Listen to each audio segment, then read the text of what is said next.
আমাদের বাংলাদেশে ইসলামপন্থীদের একটা দল গঠন করা হয়েছিল 11 দলীয় জোট। কয় দলীয়? 11 দলীয় জোটের ভিতরে বাংলাদেশের স্বনামধন্য একজন পীর সাহেব আছেন। তিনি কোন পীর সাহেব? চরমনাই পীর সাহেব। চরমনাই পীর সাহেব 11 দলের ভিতর থাক, এটা আমাদের কামনা। কথা বলেন। এখন উনি দাবি করেছে 143টা আসন। আমি যেটা বলে বোঝার চেষ্টা করে, উনি কয়টা দাবি করেছে? 143টা।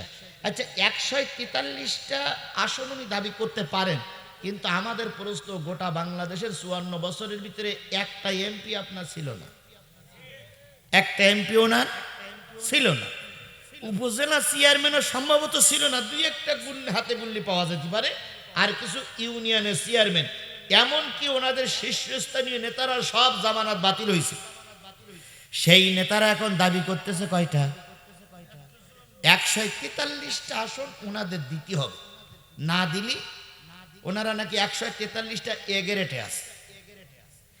আচ্ছা, এ গ্রেড, হ্যাঁ এ গ্রেডে আছে। এখন এ গ্রেডে ওনাদের না দিলে ওনারা এতে থাকবেন না। শোনেন, শেষ পর্যন্ত বাংলাদেশ জামাত ইসলাম আপনার করার দরকার নেই ভাই, কিন্তু জামাত ইসলামকে আল্লাহ যে এত ধৈর্য দিয়েছে রে ভাই, সে ধৈর্যের প্রশংসা আমি 4 রাত করেও কুল পাব না। কারণ ছাড় দিতে দিতে দিতে দিতে প্রথম চাইছিল 100 আসন জোটের জন্য ছেড়ে দেবে, 200 আসন থাকবে। তারপরে বলল 200 আসনের থেকে 190টা আসন ছেড়ে দেব, আর বাকিটা 190টা থাকবে, 110টা ছাড়বো। তারপরে শুনলাম 180টা 120টা ছাড়বে। এখন শুনলাম 179টা না 69টা, বাকিটা ছেড়ে দিয়েছে। এখনো চরমনাই পীরিরা আসেন নাই। আজকে 250টা আসনের নাম ঘোষণা করা হয়েছে, ওনাদের জন্য 47টা আসন আছে। ওনারা সংবাদ সম্মেলন করে আসবে। আমি এই বিশাল জনতাকে নিয়ে চরমনাই পীর এবং চরমনার পক্ষে যারা আছেন তাদের পায়ে ধরে অনুরোধ করছি, ভাই, ভরা পেটে বালধারার বাড়ি একটা সাতক্ষীরা একটা শব্দ আছে, বোঝেন? তার মানে নিজের পায়ে নিজে কুরুল মারা যাবে না। আউযু বিল্লাহি মিন শুরুরি আনফুসিনা ওয়া মিন সাইয়্যাতি আমালিনা।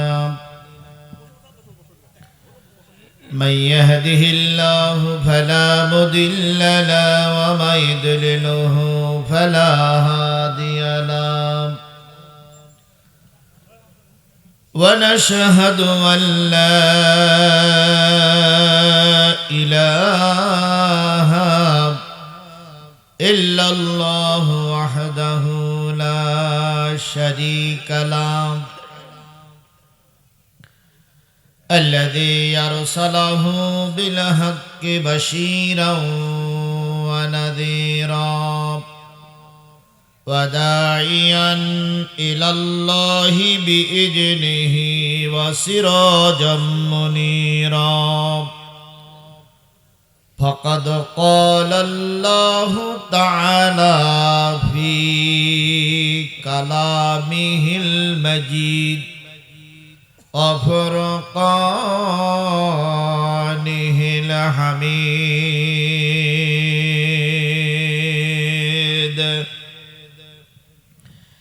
أعوذ بالله من الشيطان الرجيم.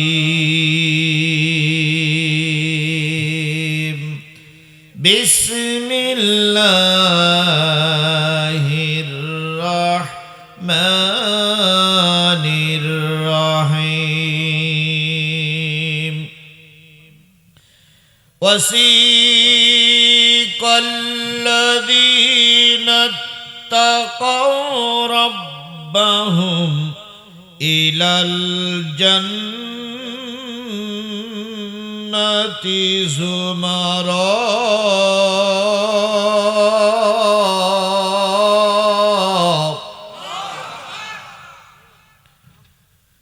حتى إذا وفتحت أبوابها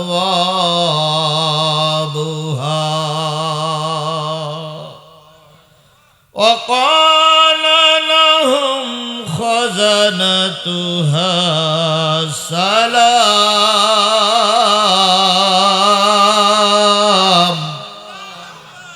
سلام عليكم طبتم فادخلوها خالدين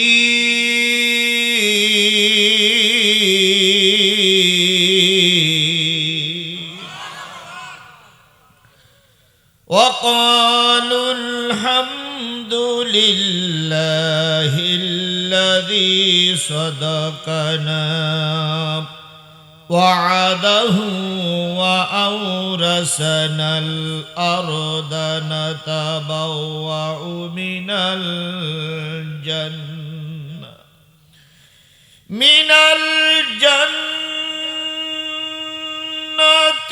حيث نشاء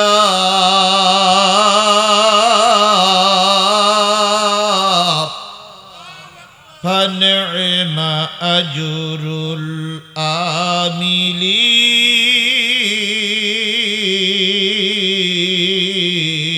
العاملين صدق الله المولانا العظيم إن الله وملائكته يصلون على النبي يا أيها الذين آمنوا صلوا عليه وسلموا تسليما اللهم صل على محمد وعلى آل محمد كما صليت على إبراهيم وعلى آل إبراهيم إنك حميد مجيد اللهم بارك على محمد وعلى آل محمد كما باركت على إبراهيم وعلى آل إبراهيم إنك حميد مجيد لا إله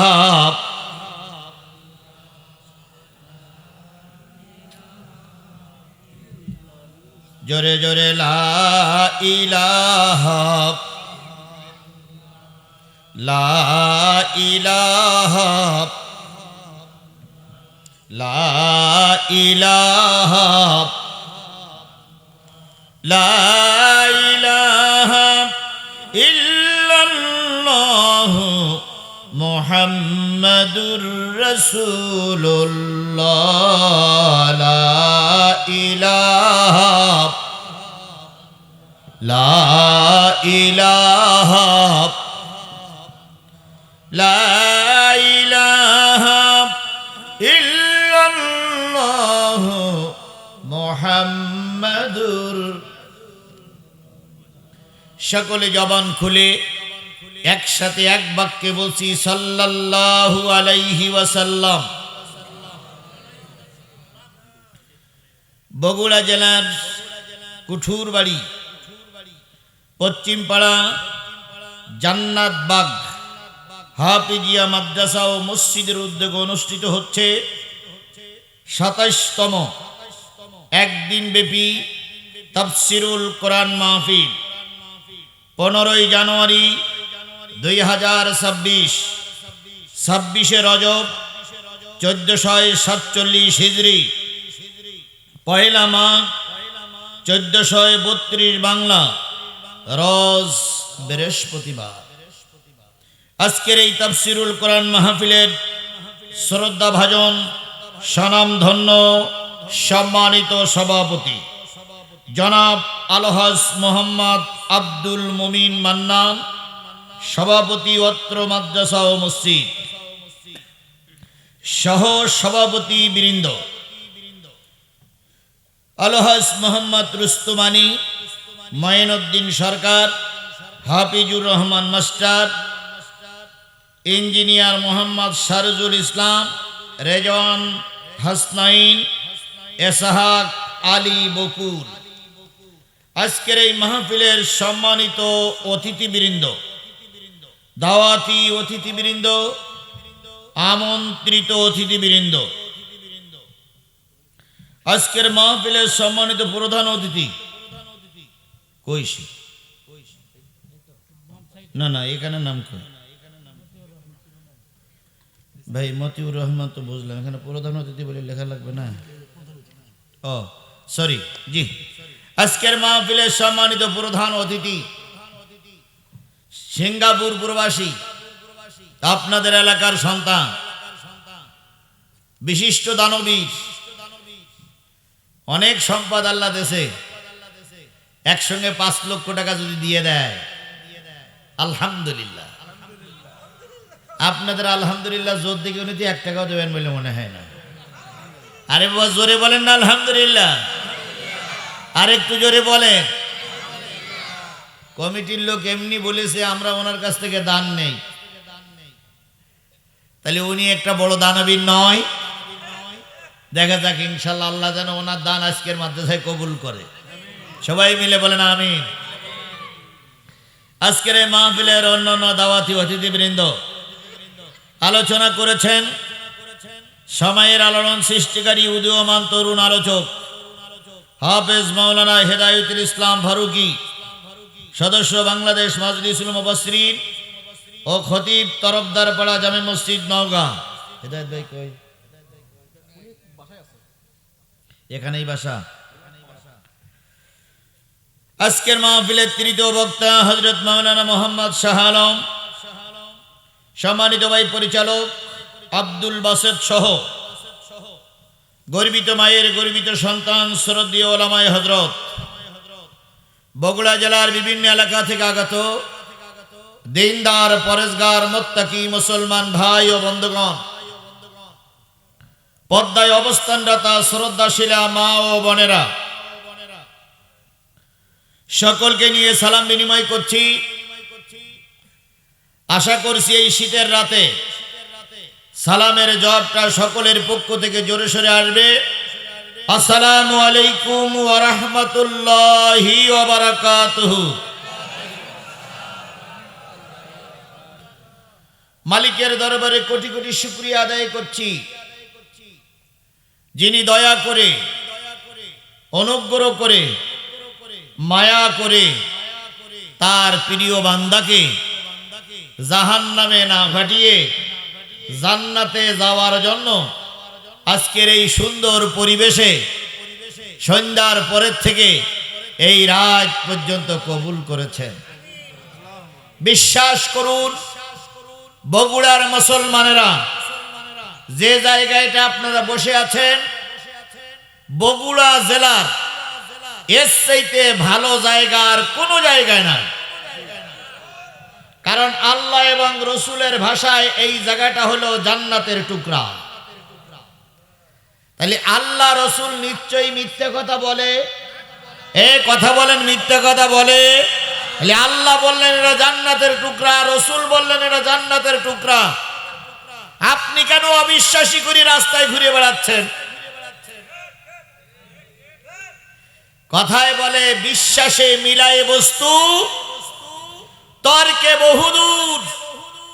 যদি আপনি বিশ্বাস করেন আল্লাহ এবং রাসূলের কথা যেটা জান্নাতের টুকরা, আমি আজিজুল ইসলাম সাদা কাগজে লিখে দিয়ে যেতে পারি আল্লাহ আপনাকে জান্নাত থেকে বঞ্চিত করবে না। আর যারা বিশ্বাস করবে না তাদের ভালো জিনিসও কপালে জুটবে না। একবার আল্লামা সাঈদীর একটা ওয়াজ শুনেছিলাম আমি, আপনারাও শুনেছেন। আমি শুধুমাত্র আপনাদের বোঝানোর জন্য বলছি যে বিশ্বাসে কত দূর চলে যায়। এক ছাত্র গেছে ওস্তাদের কাছে লেখাপড়া শেখার জন্য, তো মাঝে মাঝে আসতে দেরি হয়। ওস্তাদ জিজ্ঞাসা করে দেরি হয় কেন? কয় হুজুর পথে একটা নদী আছে, মাঝে মাঝে মাঝি মাল্লা থাকে, মাঝে মাঝে থাকে না, এই জন্য মাঝি মাল্লার জন্য দেরি করি, তাই আসতে দেরি হয়। হুজুর বললেন ক্লাস কামাই করলে তো তুমি জানতে পারবা না, যেদিন দেখবা নৌকা নদীতে মাঝি মাল্লা নাই, কোরআন শরীফ বুকে নিয়ে বিসমিল্লাহ বলে নদীতে পা দেবা, নদী শক্ত হয়ে যাবে, পার হয়ে চলে আসবা। নদী রাস্তা করে দেবে তোমার কোরআনের খাতিরে। ছাত্ররা বুঝেছে এটাই আল্লাহর কথা, এটাই রসুলের কথা। সঠিক বেঠিক আমি বলবো না, উনি যেভাবে বলেছেন আমি যেভাবে বলছি। এখন ছাত্র লেখাপড়া শেষ, ছাত্র চিন্তা করছে দীর্ঘ 8-10 বছর পড়লাম, এবার হুজুরির একটু দাওয়াত করব। এখন হুজুরির সঙ্গে বিনয়ের সঙ্গে বলতেছে, হুজুর আমার বাড়িতে আগামীকাল আপনার একটু দাওয়াত। হুজুর বললেন আলহামদুলিল্লাহ, তবে তুমি সঙ্গে করে আমার নিয়ে যাবা। ছাত্র এসে হুজুরকে নিয়ে যাচ্ছে, সামনে সেই নদী, কিন্তু আজকে নদীতে নৌকাও নাই, মাঝি মাল্লাও নাই। তো ওস্তাদ জিজ্ঞেস করছে, মাঝি মাল্লা নাই, নৌকা নাই, পার হবা কি করে? তখন ছাত্র বলতে, হুজুর আপনি যে বুদ্ধি শিখাই দিলেন, বিসমিল্লাহ বলে পা দিলেই কি হয়ে যাবে? রাস্তা হয়ে যাবে। তা আসুন বিসমিল্লাহ বলি পার হয়ে যায়। হুজুর তখন চিন্তা করতেছে, এই নদীতে পানি, আর বিসমিল্লাহ বলে পা দিলি পার হব, এ কি হয়? সন্দেহ। তা ওস্তাদ ছাত্রর কাছে জিজ্ঞেস করতে, পানি কতটা হতে পারে? তা বলতে, হুজুর হয়তো আপনি ডুবে যেতেও পারে। তাহলে হুজুরির ভয় আরো লেগে গেছে না? তখন বলতেছে, বাবা তাহলে পাঠটা তুমি আগে হও। এখন ছাত্রের দিলে ইয়াকিন আছে, বিশ্বাস আছে যে বিসমিল্লাহ বলে কাজ শুরু করলে আল্লাহ বরকত দেয়। এই কথা বলেন সুবহানাল্লাহ, বলেন না কেন? আর বিশ্বাসে মিলায় বস্তু তর্কে বহুদূর। ওই ছেলে কোরআন শরীফ বুকে রেখে বিসমিল্লাহির রহমানির রহিম বলে নদীতে পা দিয়েছে, শক্ত হয়ে গেছে, নদী পার হয়ে চলে গেছে। ওই পারে যে বলতে, হুজুর আসেন। তো হুজুর চিন্তা করতেছে, তাই তো, বিসমিল্লাহ বলে পা দিলেই পার হওয়া যাবে। অথচ শিখাইছে বলো হুজুর। হুজুরের কি নাই? বিশ্বাস নাই, বিশ্বাস নাই, বিশ্বাস নাই। এখন বলতে, হুজুর আপনি তো শিখাইছেন, আমি এই 10 বছর পার হয়ে যাচ্ছি, আসতেছি, কোনো সমস্যা হয় না, দেন না বিসমিল্লাহ বলে পা। বিসমিল্লাহ বলে যেই পা দিয়েছে সেই হুড় মুড় করে ভিতরে গেছে। পানি টানি খেয়ে উপরে উঠে বলতে, খোকা কি হইল? তো বলতে, আমি যে বিসমিল্লাহ বলি আপনিও সেই বিসমিল্লাহ বলেন, আমি পার হলাম, আপনি হতে পারলেন না কেন? হুজুর তখন বলতেছে, বাবা আমি যেটা তোমার শিখাইছিলাম তুমি সেটা সত্য মনে করে ইয়াকিন সহকারে আমল করেছ, এই জন্য আল্লাহ বরকত দিয়েছে। আর আমি শিখাইলাম কিন্তু আমার বিশ্বাস নাই। এটা জান্নাতের টুকরা, যদি আল্লাহ এবং রাসূলের কথা বিশ্বাস করে বাজার থেকে এই কোরআনের মাহফিলে এসে বসেন, আমি আজিজুল ইসলাম লিখে দিয়ে যেতে পারি, এটাই আপনার জান্নাতের ওসিলা হয়ে যাবে। আর কিছু লোক মনে করতে সারা জীবন নামাজ পড়লাম, কত বড় বড় হুজুরির ওয়াজ শুনলাম, কত দরগায় গেলাম, সেখানে জান্নাত হবে না, খেড়ের পরে জান্নাত। এই ব্যক্তির কপালে জান্নাত হবে। তাহলে আপনারা যারা বিশ্বাস করে বসেছেন, আমি রাস্তার লোকগুলোর অনুরোধ করব, আপনারাও এসে বসুন। আপনাদেরকে আল্লাহ আমাদেরকে কবুল করেছেন, এই জন্য যে মালিক কবুল করলেন সেই মালিকের দরবারে শুকর গুজার হচ্ছি। কারোর জবান বন্ধ থাকবে না, সকলে মিলে বলছে আলহামদুলিল্লাহ। আরেকটু জোরে বলুন তো আলহামদুলিল্লাহ। সব প্রশংসা তোমার আল্লাহ, তুমি প্রভু নিখিলের, তুমি রহমান, তুমি যে রহিম, কাজী রোজ মহাশরে।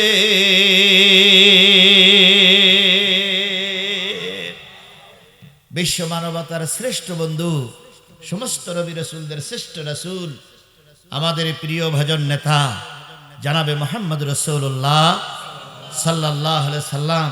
ও বন্ধু, ও রাস্তায় দাঁড়ানো ভাই, ও ঘরে অবস্থানকারী ভাই, জেনে নিবেন আল্লাহ রসুলের চাইতে দয়ার মানুষ, মায়ার মানুষ, মহব্বতের মানুষ আর পৃথিবীতে কেউ ছিল না।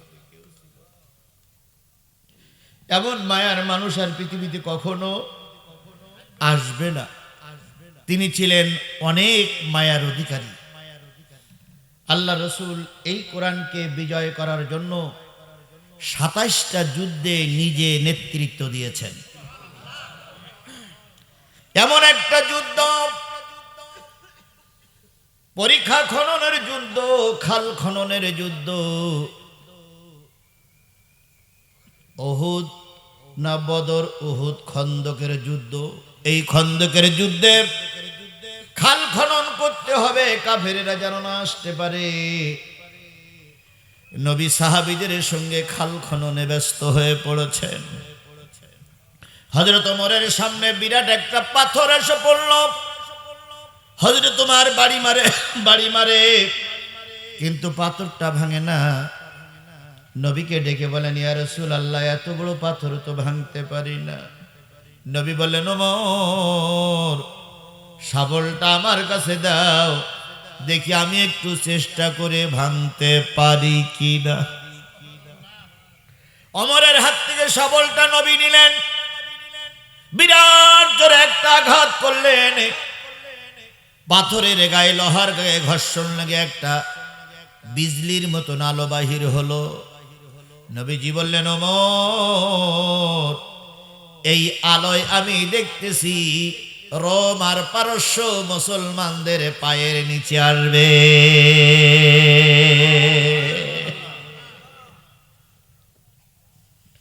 বগুড়ার মুসলমানেরা সবাই সব জিনিসের ধারণা রাখে না, তবে গোটা বাংলাদেশ সফর করে আমার যে ধারণা হয়েছে, আমি যে সূর্যের আলো দেখতেছি, অমাবস্যার আধার কেটে দিয়ে এমন একটা সূর্য উকি দিচ্ছে, যেই সূর্যে গোটা বাংলাদেশে আল কোরআন সমাজ প্রতিষ্ঠিত হবে।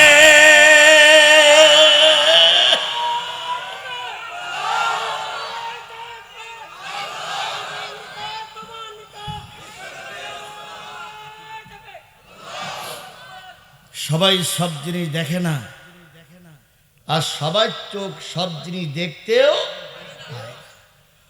অন্ধরা ভালো জিনিস দেখে না। ছাগল দেখে দুনিয়াটাই সবুজ, এরা লাল কালো বুঝে না, ওরা সব বোঝে কি সবুজ। আমাদের দেশের কিছু লোক দেখিও দেখে না, কালো চশমা চোখে দিয়ে মনে করতেছে সব মনে হয় আমার। গোটা বাংলাদেশ খোঁজো, গোটা বাংলাদেশ ঘোরো, ঘুরিয়ে দেখো, 54 বছর আগের দেশ আর 54 বছর পরের দেশ এক নয়। গোটা বাংলাদেশে একটাই আওয়াজ, আল কোরআনকে কাঙ্ক্ষিত জায়গায় নিয়ে যেতে হবে। আল্লাহ রাসূল সাল্লাল্লাহু আলাইহি সাল্লামের কথা শুনে হযরত ওমর বলেন, ইয়া রাসূলুল্লাহ, ঘরে 5 দিন খাবার নাই, ক্ষুধার যন্ত্রণায় শাবলটা উঁচু করতে পারি না, আপনি বলতেছেন রোম আর পারস্য আমাদের বিজয় হবে। নবী বললেন, ওমর, লিখে রাখো, রোম এবং পারস্য মুসলমানদের পায়ের তলে আসবে। হযরত ওমর নিজের কাজে চলে গেলেন। রাসূল একবার যদি শাবল মারে, একটু দেরি করে আবার শাবলটা টেনে তোলে। নবীজির পাশে একজন সাহাবী নয়, অগণিত সাহাবী কাজ করছিলেন। তার ভিতরে একজন সাহাবী ছিলেন হযরত জাবের রাদিয়াল্লাহু তাআলা। তিনি লক্ষ্য করলেন নবীজির পেটে বেল বাঁধা, সেই বেলের ভিতরে কিছু পাথরের টুকরা দিয়ে বেলটা টাইট করে বেঁধে রেখেছে। একবার যদি কূপ মারে আবার দাঁড়িয়ে থাকে। নবীজির মুখ বেয়ে মুক্তার দানার মতন ঘামগুলো পড়তেছে।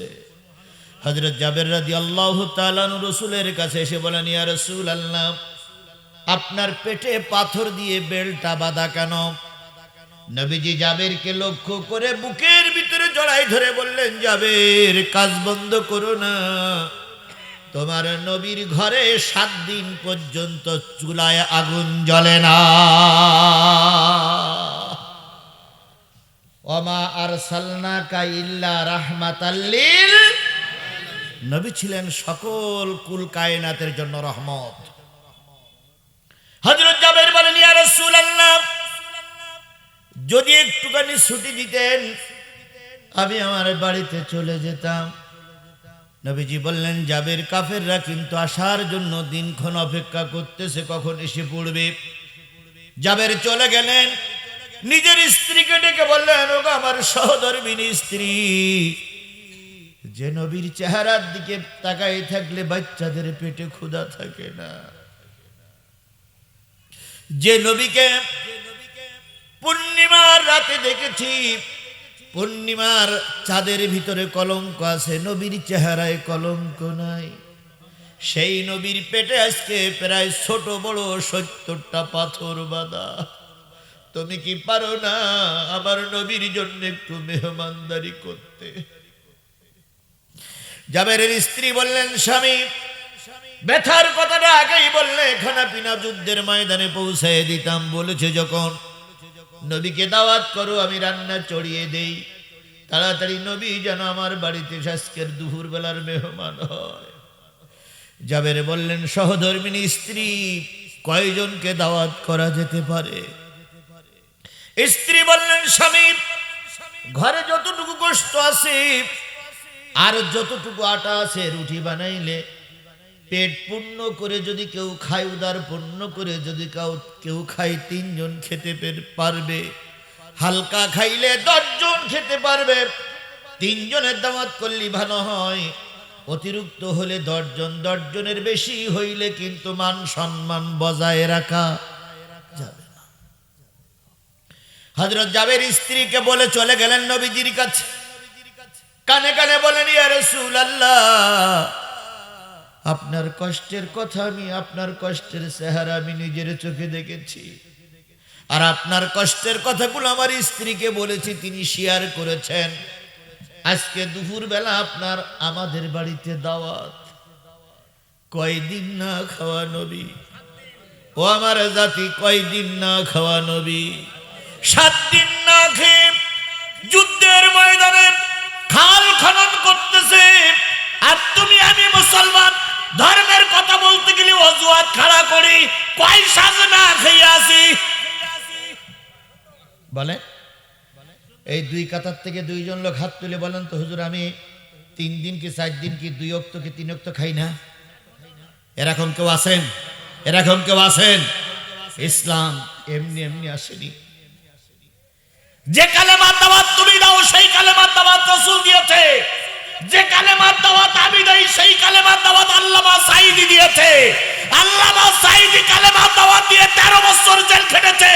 তুমি আমি কালেমার দাওয়াত দিয়ে একদিনও জেলে যাওয়া লাগে না। বোঝা যাচ্ছে তোমার কালেমা আর আল্লামা সাঈদীর কালেমা এক নয়, এক নয়, এক নয়।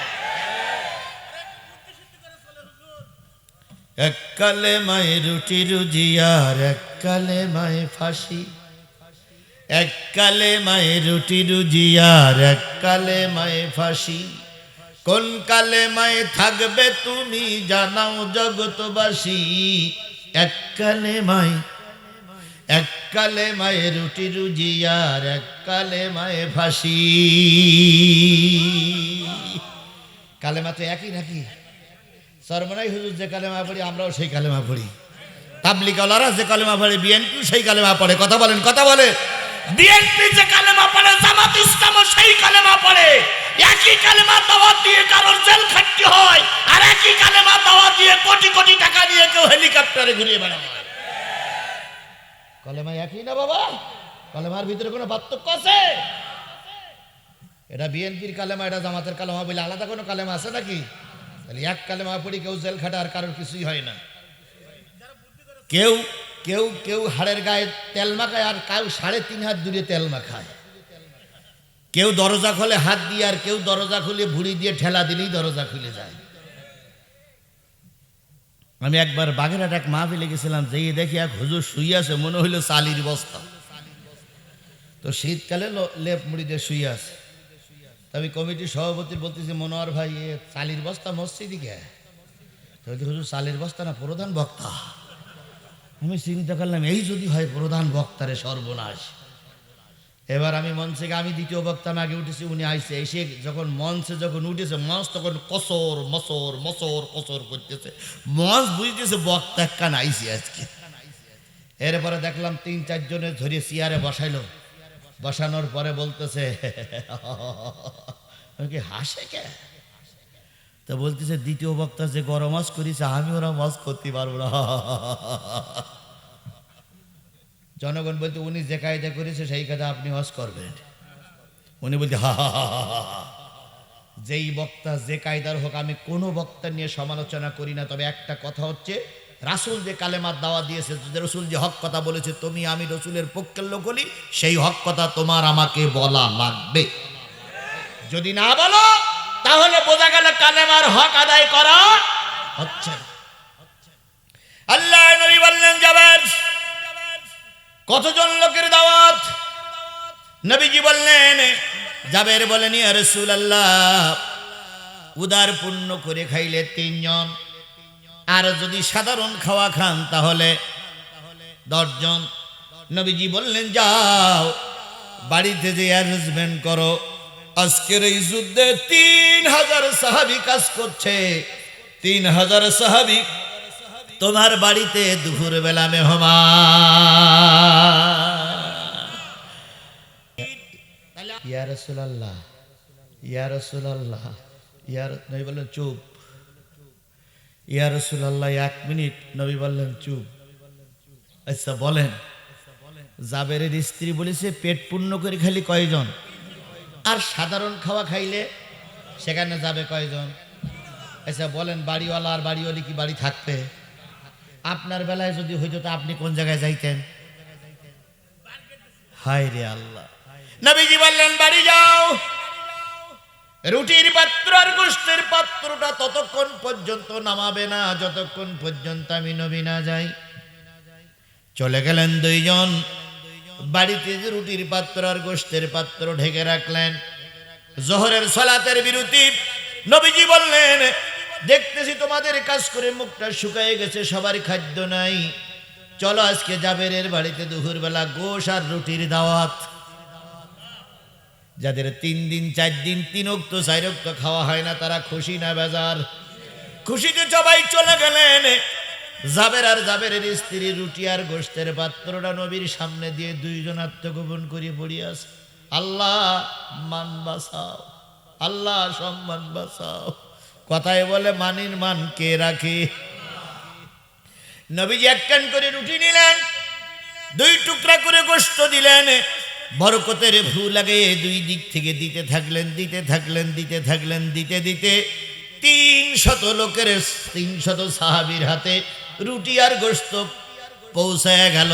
এখনো পর্যন্ত রুটি আর গোশত 2 পাত্র রয়ে গেছে। আর রাহিকুল মাকতুম 2টা হাফেজ ছেলের 2টা ইসলামের ইতিহাস নামক বই তুলে দিয়েছে। এই বইটা আপনারা দেখতে পাবেন। আখলাকুন নবী, নবীর চরিত্র বলে একটা বই আছে, সেখানেও এইটা পাবেন। আমার ভাইরা, নবীর বেলায় ছিল 24,000 মুজিজা, তার ভিতরে একটা মুজিজা। এবার নবী সাহাবীরা সবাই খাওয়ার পরে চলে গেলেন আর বললেন ও জাবের, রুটি আর গোশতের পাত্রটা আলগা করবে না, দিতেই থাকো, বরকত বেড়েই যাবে। যখন 30,000 লোক খেয়ে ময়দানে চলে গেলেন, জাবের আর জাবেরের স্ত্রী চিন্তা করছে এত রুটি আর এত গোশত আসলো কোথা থেকে। ওনারা 2 জন রুটি আলগা করলেন, রুটির পাত্র আলগা করলেন, গোশতের পাত্র আলগা করার পরে 10 জন দেওয়ার পর আর ওখানে একটু নাই। এবার ঘটনাটা নবীকে বললেন। নবী বললেন আল্লাহ বরকত দিচ্ছিল, তুমি যদি পাতিলের মুখটা আলগা না করতে, কিয়ামত পর্যন্ত আল্লাহ এই বরকত চালু রেখে দিত। তাহলে নবীর সোয়ায় যদি 3 জনের মানুষ 3000 লোক খেতে পারে, সেই নবীর উম্মত হইয়া আমরা দুঃখিত না আনন্দিত? সেই নবীর উম্মত হইয়া আমরা নিজেকে গর্ব বোধ মনে করছি। কিন্তু কিছু রসুলের উম্মত, রসুলের দুশমন আছে, এখনো রাস্তায় ঘুরে বেড়াচ্ছে, এখনো আসি নাই। আল্লাহ সকলকে কবুল করুক। রসুলের নামে দুরূদ আর সালাম সাল্লাল্লাহু। সেই রসুলের নামে যে কিতাবটা নাজিল হলো, সেই কিতাবটার নাম কি? আরো জোরে বলেন। আমি সেই কোরআনের সূরা জুমারের 2টি আয়াত তেলাওয়াত করেছি, সূরা নিসার আর একটা আয়াত সেখানে সংযোগ করে আমি বুঝাইতে চাইব কিয়ামতের দিন জান্নাতে যাবে কারা, জাহান্নামে না, জান্নাতে যাবে কারা, জান্নাতে যাবে কারা। আমি এই কথা আপনাদের বুঝাবো, আপনারা কি শুনতে রাজি আছেন? এইবার যদি আপনাদের কাছে জিজ্ঞেস করি, বলুন তো 18 কোটি মানুষের দেশ বাংলাদেশ, এই বাংলাদেশে 40টার উপরে দল, কোন দল আর কোন দলের লোক জান্নাতি বলেন তো? আচ্ছা এরপরে বলি, শোনেন ভাই, আমাদের বাংলাদেশের কোন লোক কি ভেস্তে যাবে? আপনাদের কি বিশ্বাস আছে? বাংলাদেশের কোন লোক কি ভেস্তে যাবে? এই যাবে, কথা বলেন যাবে। তা সেই যাবে, সেই লোকগুলো কারা একটু নাম বলেন তো? হ্যাঁ, নাম পাওয়া যাবে না। হ্যাঁ হ্যাঁ, আচ্ছা এই দেখেন, এখানে বলতে তারা দিন কায়েমের পক্ষে, এখানে বলতে তারা দিনের কথা বলে। তা দিনের কথা তো সবাই বলে, যারা তাবলীগ জামাত করে নিজের খায় নিজের গায়, মসজিদে মসজিদ দাওয়াতি কাজ করে, রাতের বেলায় তাহাজ্জুদ পড়ে, এরাও তো দিন কায়েমে দিনের পক্ষে কথা বলে, কথা বলেন। যারা চরমনাই হুজুরি দল মসজিদে যখন জেকের করে, জেকের করতে করতে ছাত উলট পালট করি ফেলে, এরাও তো জান্নাতি দল। বাংলাদেশ জামাত ইসলাম আছে, ধর্মের কথা বলে, রাজ কায়েমের পক্ষে, দিন কায়েমের পক্ষে, এরাও তো জান্নাতি দাবি করে। আপনি কি মনে করেন যে বিএনপি যারা করে তারা জান্নাতে যাবে না, তাই মনে করতেছেন আপনি? ওরাও তো কালেমাওয়ালা, ওরাও কি কালেমাওয়ালা। ওরা কয় আমরা মদিনার সনদে বিশ্বাসী, ওরা কচু গাছের সনদে বিশ্বাস করে না, ওরা মদিনার সনদে বিশ্বাস করে।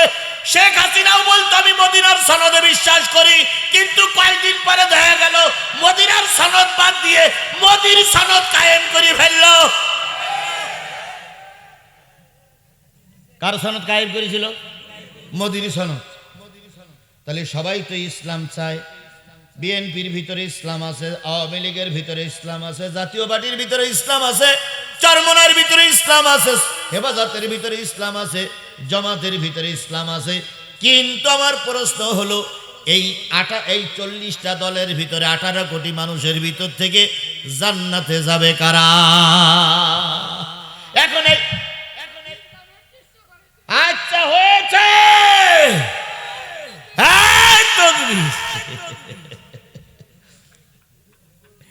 দিন কায়েমের চেষ্টা করি। আমি যদি আবার উল্টো প্রশ্ন করি, দিন কায়েমের চেষ্টা যদি করতেই থাকে, দিন কায়েমের পক্ষে থাকলে তার পক্ষে কে থাকবে? অথচ দিন কায়েমের পক্ষের উনি যাদের কথা বলছে তাদের শীর্ষ নেতাদেরকে ফাঁসির কাস্টে ঝুলিতে হয়েছে। এই জন্য আমি বিতর্ক যাব না, আমি কাউকে দোষারোপ করবো না, কাকে ডাইরেক্ট কিছু বলবো না, ইনডাইরেক্ট কিছু বলবো না। কোরআনের কথায় জান্নাতে যাবে কারা, সেই পরিচয় দিতে যেয়ে যদি আওয়ামী লীগ জান্নাতি হয়, বিএনপি মিছিল করে কিছু করতে পারবা? আর আমি আলোচনা করতে যেয়ে যদি আলোচনার বিষয়বস্তু আনার পরে যদি মনে হয় যে গুণগুলোর দরকার সেই গুণগুলো বিএনপির ভিতরে আছে, বিএনপি জান্নাতে যাবে, মিছিল করে ঠেকানো যাবে না। আমি কোরআন হাদিস দিয়ে আলোচনা করার পরে যদি দেখা যায় গুণগুলো চরমনাইয়ের ভিতরে আছে, চরমনাই জান্নাতি। আমি আলোচনা করার পরে যদি দেখা যায় গুণগুলো তাবলীগ জামাতের ভিতরে আছে, তাবলীগ আল্লাহর জান্নাতি। আমি আলোচনা করার পরে যদি দেখা যায় ভালো ভালো গুণগুলো জামাতের ভিতরে আছে, জামাত আল্লাহর জান্নাতি। মিথ্যা মামলা দিয়ে জামাতকে ঠেকানো যাবে না।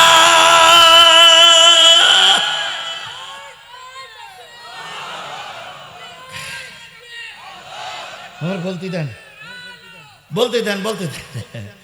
তাহলে আমি কি দিয়ে বলবো, কি দিয়ে বলবো? এই কোরআন দিয়ে বলতে গেলে আমি সাধারণত 10টা থেকে 12টা পর্যন্ত আলোচনা করি। এখন বাজে হলো 11:10 আর 50টা মিনিট। 50টা মিনিট নির্ধারিত সময় 15ই জানুয়ারি পুড়তে কয় মিনিট? এই 50টা মিনিট পায়খানা লাগুক, পেশাব লাগুক, যত ঝামেলা হোক, ময়দান ছেড়ে কোরআনের মাহফিল ছেড়ে যাওয়া যাবে না। কারা কারা রাজি আছেন কোরআনকে সাক্ষী রেখে হাত উঁচু করে দেখা?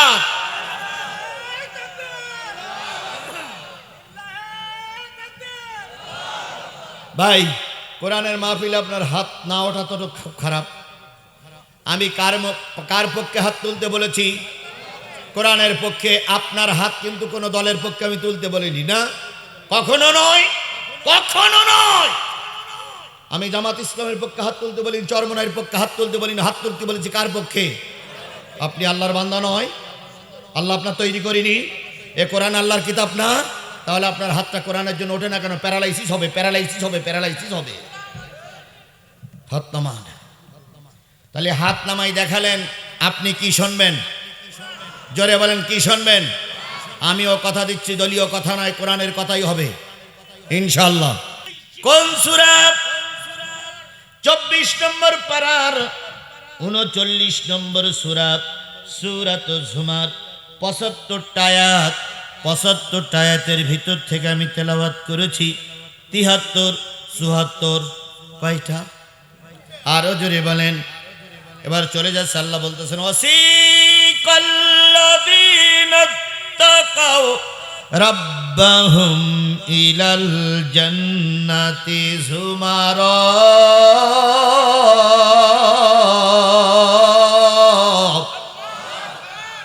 সেদিনের কথা মনে করো, যেদিন আল্লাহ পাক কাজী হয়ে বিচার করবেন। একদল মানুষকে আল্লাহ জান্নাত দিবেন, আর একদল মানুষের জন্য জাহান্নাম ফিট করে রেখেছেন। বাংলাদেশের থেকে যারা জান্নাতে যাবে, যারা বাংলাদেশের থেকে জান্নাতে যাবে, একদল মুত্তাকি খোদা ভীরু আল্লাহ ভীরু মানুষদেরকে আল্লাহ পাক জান্নাতের দিকে নিয়ে যাবে। এমন কি তারা জান্নাতের হাত্তা ইযা যাউহা, এমন কি জান্নাতি মানুষগুলো জান্নাতের সামনে পৌঁছায়া যাবে। ওই জান্নাতের সাথে কি আপনি হতে চান?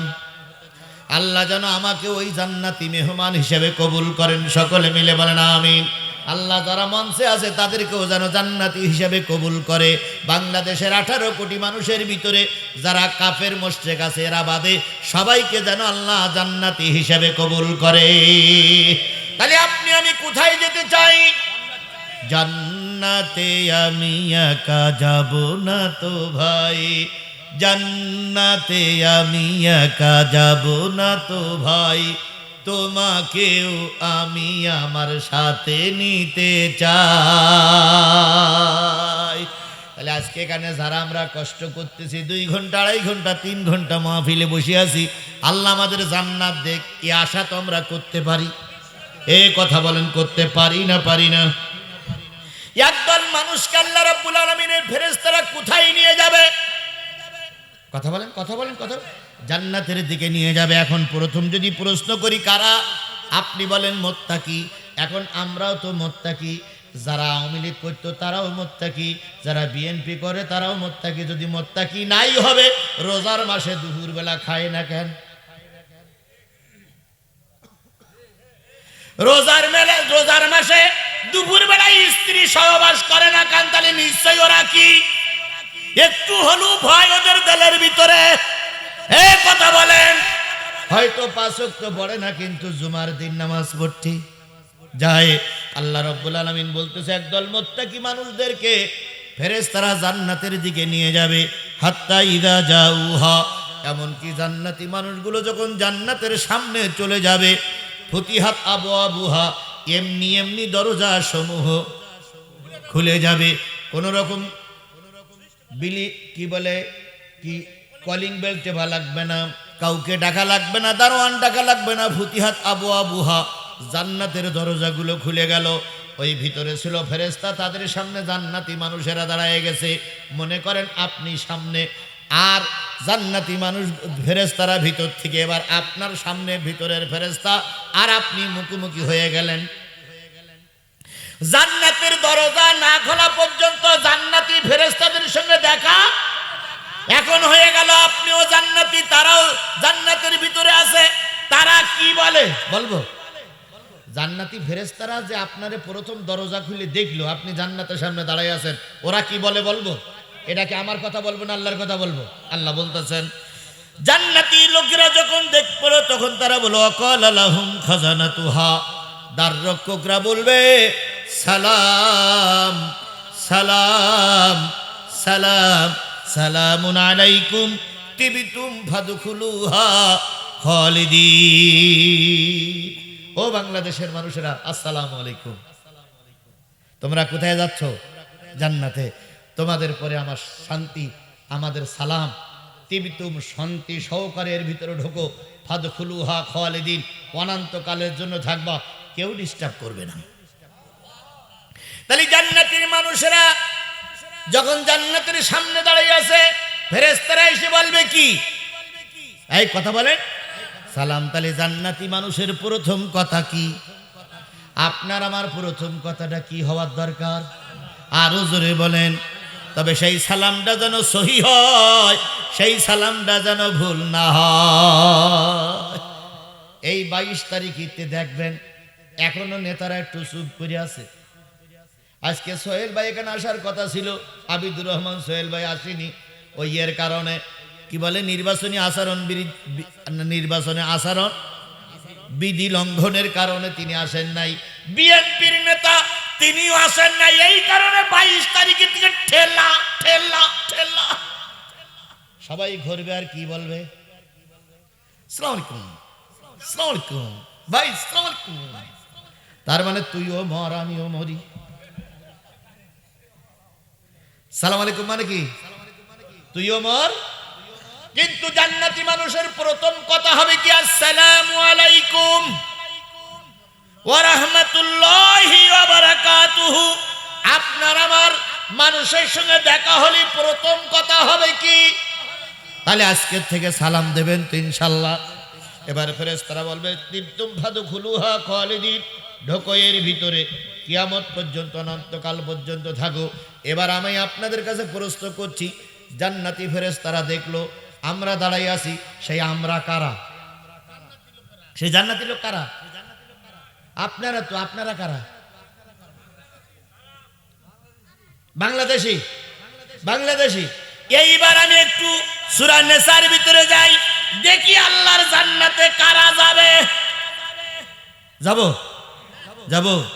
এবার দেখেন সূরা নিসার ভিতরে যাই, দেখেন আল্লাহ বলতেছেন ওয়া মাইয়িতিল্লাহ ওয়ার রাসূল ফাউলাইকা মা'আল্লাযীনা আন'আমাল্লাহু আলাইহিম মিনান নাবিয়্যিন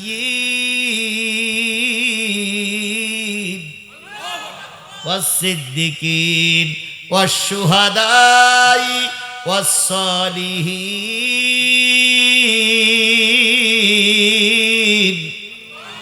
ওয়া হাসুনা উলাইকা রাফিকা। ও বন্ধু, ওই জান্নাতের সামনে দাঁড়াই আছে 4 গ্রুপ। কয় গ্রুপ? তার ভিতরে প্রথম নম্বরে, প্রথম লাইনে, প্রথম সারিতে দাঁড়াই আছে যারা, তারা হলো নবী। তারা হলো কি? নবী এবং রাসূলগণ। নবী রাসূলগণের কোনো হিসাব, বিনা হিসাবে কোথায় যাবে? আরো জোরে বলেন, বিনা হিসাবে কোথায় যাবে? এবার আমরা কেউ কি নবী? এখানে কেউ কি নবী আছে? কেউ কি নবীর দাবিদার আছে? না। তাহলে আমরা কেউ নবী না। নবীরা বিনা হিসাবে জান্নাতে যাবে। এবার বলুন তো, নবী আর রাসূলের সংখ্যা কত? 1,24,000 কিংবা 2,24,000 পয়গম্বর এবং নবী এবং রাসূল। এত বেশি কেন? আচ্ছা বলেন তো, যারা বললেন 1 লাখ কিংবা 2,24,000 পয়গম্বর, ইনি মাদ্রাসার ভাইস প্রিন্সিপাল না? ইনি ভাইস প্রিন্সিপাল না? আমি আজিজুল ইসলাম জিহাদি না? এর পিছনের আলেম আছে কেউ? মেলা আছে না? একজন আলেম দাঁড়াই বলুক দিন 30 জন নবীর নাম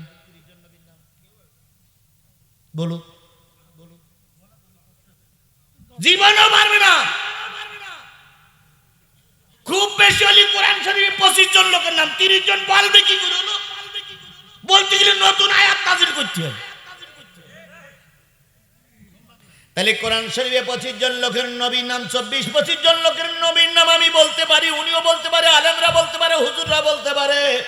কিন্তু 1 লাখ কিংবা মতান্তরে 2,24,000 পয়গম্বরের নাম বলা আমার পক্ষে সম্ভব না। আবার উল্টো বুঝেন না, তাহলে হুজুর কিছুই জানে না, এরকম বলা লোক আছে না? এক জায়গায় মাহফিল হচ্ছে ফরিদপুরে, বিরাট শ্রোতা। এখন ওয়াজে আমলিগির গায়ে পড়তেছে, আমলিগির গাইড আছেন, এখন আমলিগির নেতা বলতে হুজুর আপনার রস খুব ভালো লাগছে, বলেন তো ফেরাউনি নানির নাম কি? আচ্ছা বলেন তো ফেরাউনি নানির নাম কি? পান্তা ভাতা লাগে, নামাজ পড়তে লাগে, ইফতার খোলার সময় লাগে, তাহলে ওর নাম মুখস্থ করে আমার দরকারটা কি?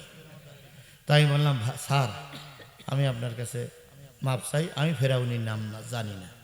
তখন উনি বলতেছে এত বড় হুজুর ফেরাউনির নাম জানে না, আপনারা শোনেন ও হুজুরের ওয়াজ আমি শুনবো না। চলেই গেল। বলেন ফেরাউনির নাম, কোন ফেরাউনির নানির নাম কোন কোরআন হাদিসে আছে? এখন আমি যদি বলি ফেরাউনির নাম হলো কিতনির, তাহলে ও জীবনও খুঁজি পাবে, কিন্তু মিথ্যা কথা হয়ে যাবে বলে আমি বললাম না। যাই হোক হোক, এইরকম 30 জন নবীর নাম আমার মুখস্থ নাই, কারণ ওই 30 জন নবীর নাম কোরআন হাদিসে নাই। এখন হাদিস শরীফে আছে অগণিত পয়গম্বর। আমি বিতর্ক যাব না, কারণ কোন সময় বিতর্কের মাহফিল আমি যাই না। আমি বিতর্ক যাব না। 1 লাখ ইমামত অন্তর 2,24,000 পয়গম্বর, কম থাকার বেশি থাকে ইমান আনলাম। আনার পরে ওই পয়গম্বরগুলো সব জান্নাতের প্রথম লাইনে।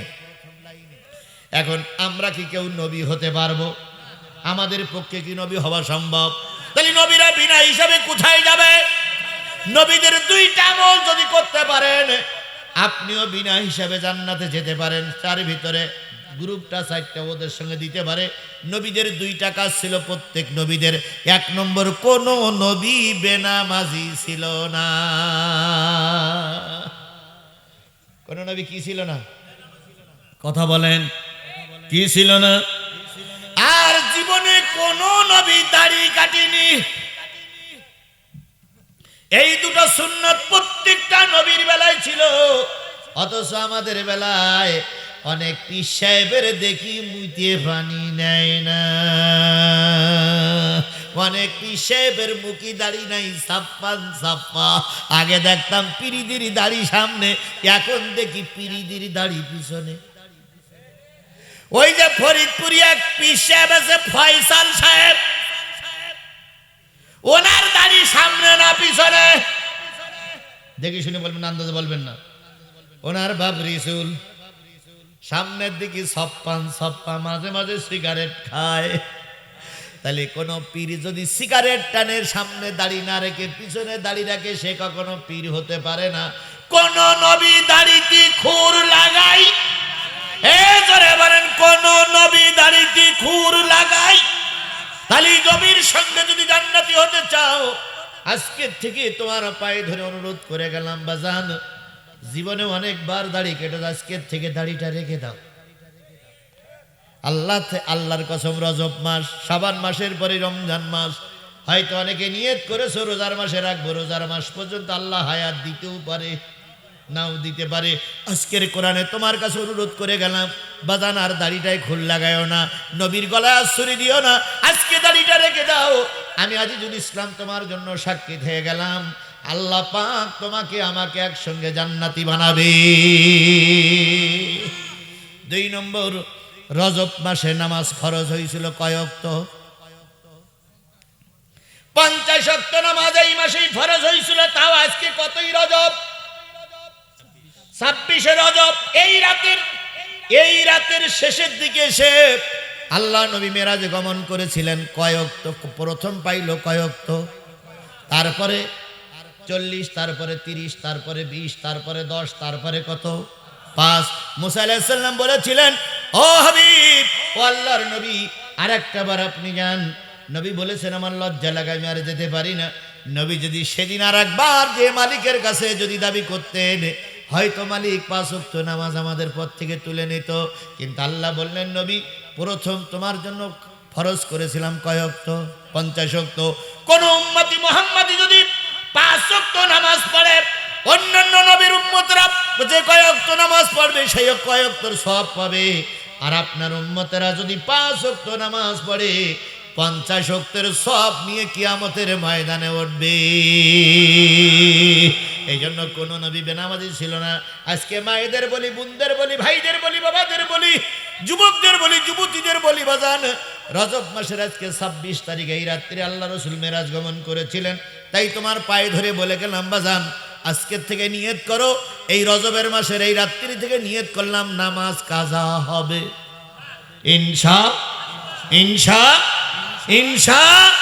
তাহলে কয় শ্রেণীর মানুষ জান্নাতের সামনে? তার ভিতরে প্রথম কারা? নবী। মিনান নবিয়্যিন, নবী। বলুন তো আমরা কেউ নবী হতে পারবো? তাহলে ওনারা জান্নাতে যাক, ওনারা নবী, ওনাদের সঙ্গে আমাদের তুলনা হবে না। ইচ্ছা করলে পীর সাহেব হওয়া যায়, ইচ্ছা করলে বক্তা হওয়া যায়, ইচ্ছা করলে খানকা শরীফ তৈরি করে পীর মাশায়েখ হওয়া যায়, কিন্তু ইচ্ছা করলে নবী হওয়া যায় না। নবী আল্লাহ যে কোনো লোককে বানায় না। নবী হতে গেলে তিনটে কাজ করা, নবী হতে গেলে তিনটে গুণ থাকা লাগবে। কয়টা? এক নম্বর, নবী হতে গেলে চরিত্রবান হওয়া লাগবে। সব চরিত্রবান লোক ছাড়া নবী হওয়া।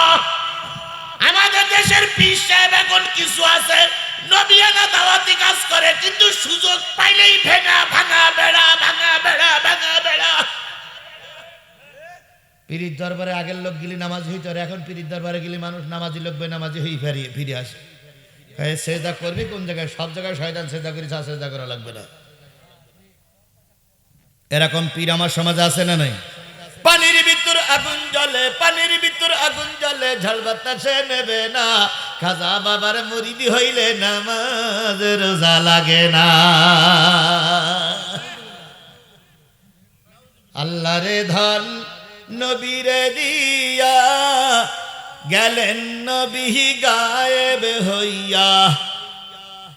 এ নবীরে ধন খাজায় পাইয়া, নবীরে ধন খাজায় পাইয়া, আছে শুয়ে আজমিরে, কেউ ফেরে না খালি হাতে, খাজারে তোর দরবারে।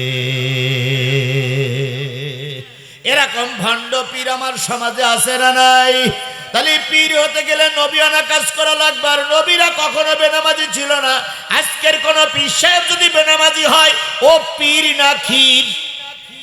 এ জোরে বলেন, পীর না ক্ষীর? তাহলে আমরা পীরির পক্ষে থাকবো না ক্ষীরির পক্ষে থাকবো? জোরে বলেন, পীরির পক্ষে থাকবো না ক্ষীরির পক্ষে থাকবো? আল্লাহ আমাদের কবুল করুক। আর একটু জোরে বলেন আমিন, আর একটু জোরে বলেন আমিন। আমাদের বাংলাদেশে ইসলামপন্থীদের একটা দল গঠন করা হয়েছিল, 11 দলীয় জোট। কয় দলীয়? 11 দলীয় জোটের ভিতরে বাংলাদেশের স্বনামধন্য একজন পীর সাহেব আছেন। তিনি কোন পীর সাহেব? চরমনাই পীর সাহেব। চরমনাই পীর সাহেব 11 দলের ভিতর থাক, এটা আমাদের কামনা। কথা বলেন। এখন উনি দাবি করেছে 143টা আসন। আমি যেটা বলে বোঝার চেষ্টা করে, উনি কয়টা দাবি করেছে? 143টা। আচ্ছা, 143টা আসন উনি দাবি করতে পারেন, কিন্তু আমাদের প্রশ্ন, গোটা বাংলাদেশের 54 বছরের ভিতরে একটা এমপি আপনার ছিল না, একটা এমপি ওনার ছিল না। উপজেলা চেয়ারম্যানও সম্ভবত ছিল না, দুই একটা হাতে গুল্লি পাওয়া যেতে পারে। আর কিছু ইউনিয়নের চেয়ারম্যান, এমনকি ওনাদের শীর্ষস্থানীয় নেতারা সব জামানত বাতিল হয়েছে। সেই নেতারা এখন দাবি করতেছে কয়টা? 143টা আসন ওনাদের দিতে হবে। না দিলে ওনারা নাকি 143টা এ গ্রেডে আছে। আচ্ছা, এ গ্রেড, হ্যাঁ এ গ্রেডে আছে। এখন এ গ্রেডে ওনাদের না দিলে ওনারা এতে থাকবেন না। শোনেন, শেষ পর্যন্ত বাংলাদেশ জামাত ইসলাম আপনার করার দরকার নেই ভাই, কিন্তু জামাত ইসলামকে আল্লাহ যে এত ধৈর্য দিয়েছে রে ভাই, সে ধৈর্যের প্রশংসা আমি 4 রাত করেও কুল পাবো না। কারণ ছাড় দিতে দিতে দিতে দিতে প্রথম চাইছিল 100 আসন জোটের জন্য ছেড়ে দেবে, 200 আসন থাকবে। তারপরে বলল 200 আসনের থেকে 190টা আসন ছেড়ে দেব, আর বাকিটা 190টা থাকবে, 110টা ছাড়বো। তারপরে শুনলাম 180টা, 120টা ছাড়বে। এখন শুনলাম 179টা না 69টা, বাকিটা ছেড়ে দিয়েছে। এখনো চরমনাই পীরিরা আসেন নাই। আজকে 250টা আসনের নাম ঘোষণা করা হয়েছে। ওনাদের জন্য 47টা আসন আছে। ওনারা সংবাদ সম্মেলন করে আসবে। আমি এই বিশাল জনতাকে নিয়ে চরমনাই পীর এবং চরমনার পক্ষে যারা আছেন তাদের পায়ে ধরে অনুরোধ করছি, ভাই, ভরা পেটে বালধারার বাড়ি একটা সাতক্ষীরা একটা শব্দ আছে, বোঝেন? তার মানে নিজের পায়ে নিজে কুরুল মারা যাবে না। তাই চরমনাই ভাইদের কাছে অনুরোধ করবো, আশা করি আপনাদের সুবুদ্ধি হবে। এই ক্রান্তিকালে যদি আপনারা চলে যান, জাতির ইতিহাসে আপনাদের নাম লেখা থাকবে জাতীয় বেঈমান। এই জন্য আমরা আশা করি ওনারা ফিরে আসবে। আপনিও তো সেই ফিরে আসার পক্ষে না? তো ফিরে আসার পক্ষে তো আমরাও। কারা কারা ফিরে আসার পক্ষে তো হাত তোলেন তো। কালকে মিডিয়ায় যাক যে বগুড়ার লক্ষ লক্ষ মানুষ চেয়েছে তারা যে চরমনাই হুজুর যেন আবার কি বলে 11 দলে ফিরে আসে, দেশ যেন কোরআনের দেশ হয়, দেশ যেন কোরআনের সংবিধান হয়, দেশে যেন একটা কোরআনের রাজ কায়েম হয়। আল্লাহ আমাদের কবুল করুক। তাহলে বলতেছিলাম, প্রথম জান্নাতে যাবে কারা? নবীরা। আমরা নবী হতে পারবো না। তাহলে এবার 2 নম্বরে দেখি কারা আছে, বলবো মিনান নবিয়্যিন ওয়া সিদ্দিকিন। 2 নম্বরে যারা থাকবে তারা হলো সিদ্দিক। সিদ্দিক মানে কি? সত্যবাদী। সিদ্দিক মানে কি? আচ্ছা, আপনি কি সত্যবাদী হতে পারেন? পারবেন না? আপনি সত্যবাদী হতে পারবেন না? সমস্যা কোথায়? তাহলে সত্যবাদী যদি আমি হতে পারি, আল্লাহর জান্নাতের দরজা আমার জন্য খোলা। তাহলে আমি আজকে থেকে নিয়ত করব মিথ্যার আশ্রয় নেব। কথা বলেন, মিথ্যার আশ্রয়। আজকে থেকে সত্য কথা বলবো। ক্ষমতা আমার কপালে থাকলে থাক, না থাকলে না থাক, মিথ্যা কথা বলবো। তাহলে সত্য কথা বলতে পারবেন? পারবেন? আমাদের দেশের মানুষ পাগড়ি মাথায় পরে মসজিদের মেম্বারের পরে দাঁড়িয়ে মিথ্যে কথা বলে। এরকম মিথ্যে কথা বলা লোক আমার সমাজে আছে না নাই? জোরে বলেন, আছে না নাই? সবচেয়ে মিথ্যাবাদী লোক ছিল আওয়ামী লীগের ভিতরে বেশি। ওর কাছে ছোট থেকে বুড়ো পর্যন্ত সবকটা মিথ্যাবাদী। 2-1 জন একটু সত্য কথা বলতো, তাও ঘুরিয়ে ফিরিয়ে। কি কায়দায় মঞ্চে দাঁড়িয়ে বলতো, এবারের নির্বাচনে আমাকে মানুষ 98% ভোট দিয়েছে। ফুলের মালা পরিয়ে কি কায়দায় বক্তৃতা করতো। কুকুর ওই থাকতে হাই স্কুলের বারান্দায় শুয়ে কুকুর মাথা উঁচু করে বলতো, কোন নেতা বক্তৃতা করতেছে, কালকে কেউ তো ভোট দিতে আসেনি। এরকম মিথ্যাবাদী ওদের ভিতরে 99%। কথা বলেন, যদি মিথ্যা সাক্ষী না দিত আল্লামা সাঈদীর ফাঁসি হতো না। আল্লামা সাঈদী মারা যেত না যদি মিথ্যা সাক্ষী না দিত। যদি মিথ্যা সাক্ষী না দিত তাহলে খালেদা জিয়া গৃহবন্দী থাকতো না। যদি মিথ্যা সাক্ষী না দিত তারেক জিয়া 17 বছর বাইরে থাকতো না। যদি মিথ্যা সাক্ষী না দিত সালাউদ্দিন কাদের চৌধুরীর ফাঁসি হতো। আর এখন বিএনপি ভুলে যায় কি করে? দুধ কলা দিয়ে সাপ পুষলে ওই সাপই কিন্তু দংশন করবে। বগুড়ার মাটি হলো বিএনপির ঘাঁটি। গোটা বাংলাদেশের লোক জানে না? গত 15 বছর বিএনপি ওয়ালারা কত নির্যাতনের ভিতরে ছিলেন এই আওয়ামী লীগের কারণে। আপনারা ঘর ছাড়া হয়েছেন, হাজারো মামলার আসামি হয়েছেন। এখন একটু টাকা দিচ্ছে, 1-2 লাখ টাকা দিচ্ছে, অগ্নি বুঝে গেছে।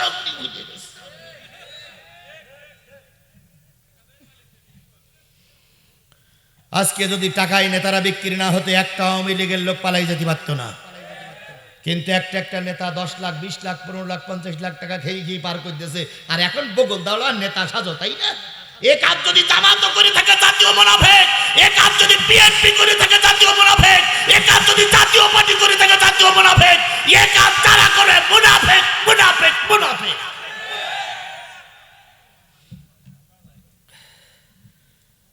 পালাই যাওয়ার ব্যাপারে যদি জামাত ইসলাম সহযোগিতা করে থাকে, জামাত ইসলাম মুনাফিকদের ভোট দেওয়া যাবে না।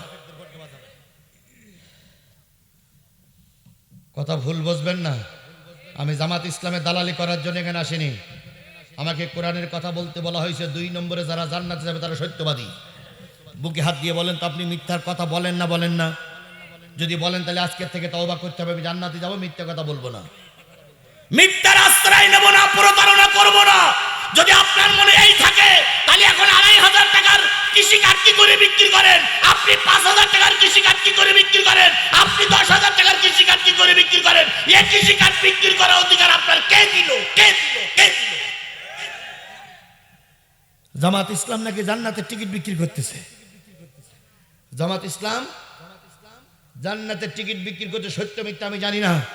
তবে কোনো জামাত নেতা যদি জান্নাতের টিকিট বিক্রি করে থাকে, জামাত ইসলামের কাছে বলি, জান্নাত কি তোমার শ্বশুর বাড়ির ডাই যে তুমি এখানে বসে জান্নাতের টিকিট বিক্রি করতেছ? জান্নাত দেবার না দেবার মালিক কে? আল্লাহ বলল চার শ্রেণীর মানুষকে আল্লাহ জান্নাত দেবে, তার ভিতরে সত্যবাদী। তুমি জান্নাত বিক্রি করার কে? তোমার হাতে জান্নাত নাই। সুতরাং কোন জামাত নেতা যদি জান্নাত বিক্রি করে, বুঝতে হবে প্রতারক, প্রতারক, প্রতারক। তবে গোটা বাংলাদেশ খুঁজে আমি যা দেখেছি, কোন জামাতের সিনিয়র নেতারা জান্নাত বিক্রি করে না। এরকম এরা হ্যাঁ, কোন জায়গায় একটা প্রবাদ আমার দেখান। আবিদুর রহমান সোহেল আপনাদের ভাই একটা মাহফিলের ভিডিও ফুটেজ আমার দেখান। তিনি বলেছেন যে যদি জামাত ইসলামে ভোট দাও জান্নাতে যাওয়া যাবে। একটা ভিডিও ফুটেজ দেখান, আমি আজকের থেকে ওখানে মাইনাস করে যাব। ওর পক্ষে কোনো কথাই বলবো না, বরং বদদোয়া করবো আল্লাহ যেন ফেল করায়। একটা ভিডিও ফুটেজ আপনারা দেখাতে পারবেন? এই কথা বলেন, দেখাতে পারবেন? বাংলাদেশ জামাত ইসলামী কখনো জান্নাতের টিকিট বিক্রি করে না। তবে বাংলাদেশ জামাত ইসলামী জান্নাতের পথ দেখায়, রাস্তা দেখায়, পথ দেখায়, রাস্তা দেখায়।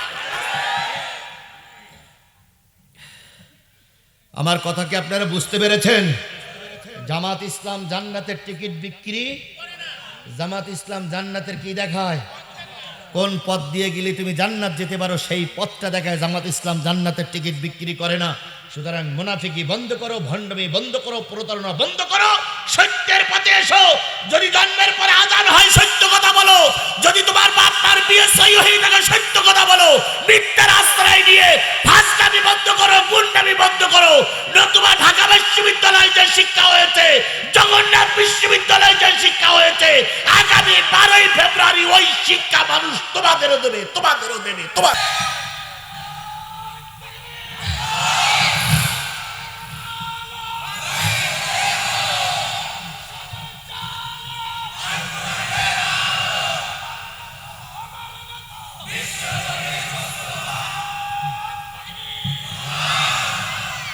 আল্লাহ আমাদের বোঝার তৌফিক দিক। আজকে রাত 8টায় 8:30টায় সংবাদ সম্মেলন করেছে বাংলাদেশ জামাত ইসলামী সহ 11 দলীয় জোট। তার ভিতরে সর্বশেষ যে সংবাদ এসেছে, জামাত ইসলামের জন্য 179, জামাত ইসলামের জন্য 100, এনসিপির জন্য 30, আর এরপরে খেলাফত মজলিস মামুনুল হক 20, খেলাফত মজলিস আরেকটা অংশ 10, LDP 7, AB party 3, BDP 2, Nizam Islami 2, আর এখনো বাংলাদেশ ইসলামী আন্দোলনের ডাল ঝুলি আছে। সবাই জানে নানা ভাই ভালো, এটা আমিও জানি নানা ভাই ভালো। কারণ যার মোটে স্কুলে ছাত্র ছাত্রী নেই, তিনি 200 আসলে গ্রেডে আছে। ওরে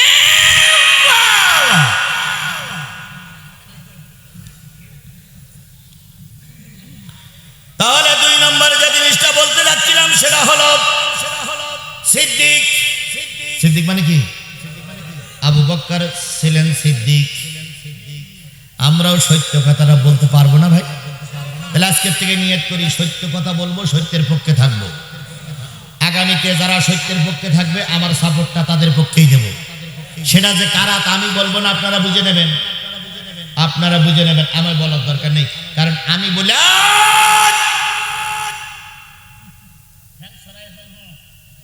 এখনো 5-6 মিনিট বাকি, 12টা বাজতে এখনো 6 মিনিট বাকি। উঠলেই খবর আছে বলে আমি নিচে নেমে যাবো বলো।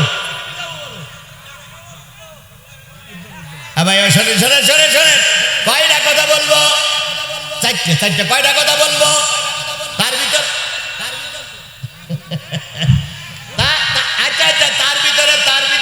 ভিতরে প্রথম কারা?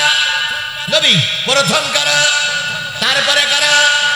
সিদ্দিক বা সত্যবাদী। আমার সোনামানিকেরা, সত্যবাদী হওয়ার জন্য আমরা চেষ্টা করবো ইনশাআল্লাহ। এইটা কি মাস আরবিতে? রজব মাসে আল্লাহ রসুল কোথায় গিয়েছিলেন? মেরাজে গিয়েছিলেন। মেরাজে 5 ওয়াক্ত নামাজ নিয়ে আসলেন।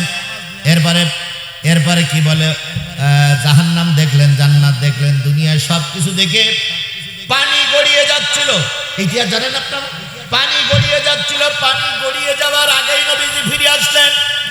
সকালবেলা কাফেরদের সামনে বললেন, আমি মেরাজ গমন করেছিলাম, এই দেখেছি সেই দেখেছি। এবার কাফেরেরা বলতে লাগলো, মুহাম্মদ আগে ছিল হাফ পাগল, আজকে হলো ফুল পাগল। আমরাও দেখি সত্য কথা বললি ফুল পাগল হয়ে যেতে হয়, কথা বলেন ঠিক না বেটি? অনেকেই বলে হুজুররা রাজনীতি করবেন না। ও বাবা, তোমাদের কথার সঙ্গে আমরাও একমত, আমরাও রাজনীতি করব না, তোমরাও রাজনীতি করবা না। তাহলে তোমরা মঞ্চে দাঁড়িয়ে 2000 টাকা দিয়ে নেতার পক্ষে ভোট চাও কেন? তারপরে নেত্রীর জন্য দোয়া চাও কেন? তারেক জিয়ার জন্য দোয়া চাও কেন? তোমরা বললি দোষটা, আমরা একটু ইশারায় বললি ওয়া তো কলজে কাঁপে কেন? কথা তো শুরু করো তোমরাই। হুজুরির বসাই রেখে, হুজুর আসসালামু আলাইকুম, ভাইরা আসসালামু আলাইকুম, আমি অমুক দলের অমুক লিডার আসছি, আমার জন্য দোয়া করবেন, অমুকের জন্য দোয়া করবেন, আমার নেতা এখানে ভোটে দাঁড়িয়েছে, এটা তারেক জিয়ার এদিকে, এটা খালেদা জিয়ার এদিকে, এটা অমুকের এদিকে, আমাদের পক্ষে একটা ভোট দেবেন, আমরা যেন আপনি ভোট চেয়ে গেলেন, আপনি আগে বললেন, আর আমি একটু ইশারা করলি বলো।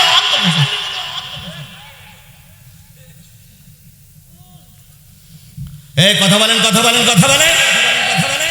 আমরা তো চাই সবাই মিলে মিশেই থাকি, আর মিলেমিশে থাকতে হবে। এবার হয় আপনারা যাবেন, না হুজুররা যাবে। তবে আমি দোয়া করি, আমি বগুড়ার মানুষের খুব ভালোবাসি, তাই দোয়া করি, আল্লাহ এই বগুড়ার মানুষের সম্মান তুমি রেখে দিও আল্লাহ। আল্লাহ এরা যেন জায়গা পর্যন্ত যায়। তবে দয়া করে সত্যবাদী হন, মিথ্যাবাদী হইয়েন না। সত্যবাদী হলে রহমত করবে কে? জোরে বলেন, সত্যবাদী হলে রহমত করবে কে? শোনেন ভাই, শোনেন ভাই, ঢাকা বিশ্ববিদ্যালয়, জাহাঙ্গীরনগর বিশ্ববিদ্যালয়, রাজশাহী বিশ্ববিদ্যালয়, তারপরে জগন্নাথ বিশ্ববিদ্যালয়, আর কি বলে সব বিশ্ববিদ্যালয়গুলো জরিপ করে দেখা গেছে 87,000 ছেলেমেয়েরা পরীক্ষা দিয়ে, মানে 87,000 ছেলেমেয়েরা ভার্সিটির ছেলেমেয়েরা ভোট দিয়েছে। তাদের 50 থেকে 60% ছেলেমেয়েরা চায় দেশে কোরআনের আইন প্রতিষ্ঠা হোক।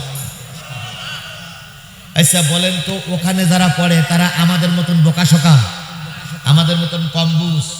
তাহলে ওই বিশ্ববিদ্যালয়ে যারা আছে, আমাদের ছেলেরা নেই?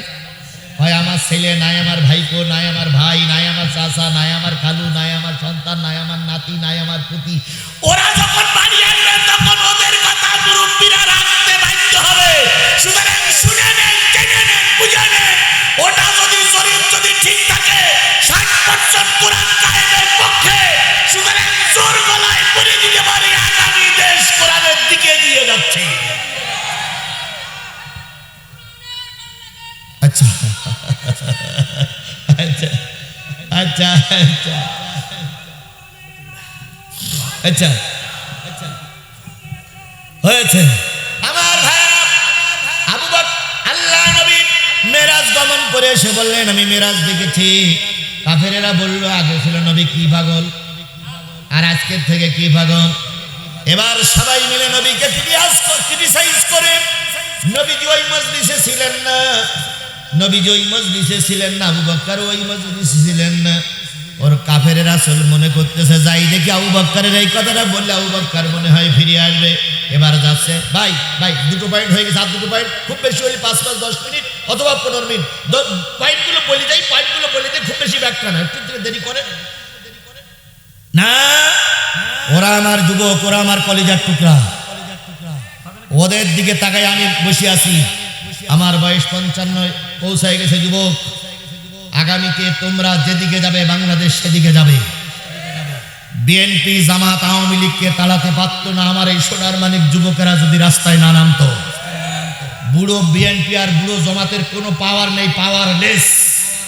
17 বছর বুড়ো বিএনপি আর বুড়ো জামাত যতবার ময়দানে নেমেছে ততবার মামলা খেয়েছে। কথা বলেন ঠিক না বেটি? ততবার ঘরের দরজা দিয়ে কাটতে হয়েছে, ততবার পুলিশ ধরে নিয়েছে।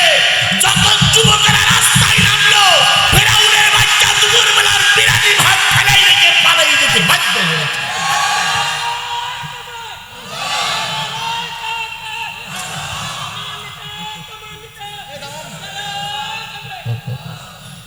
তাহলে যুবকেরা যেদিক ধায় বাংলাদেশ সেদিক যাবে, কথা বলেন ঠিক না বেঠিক?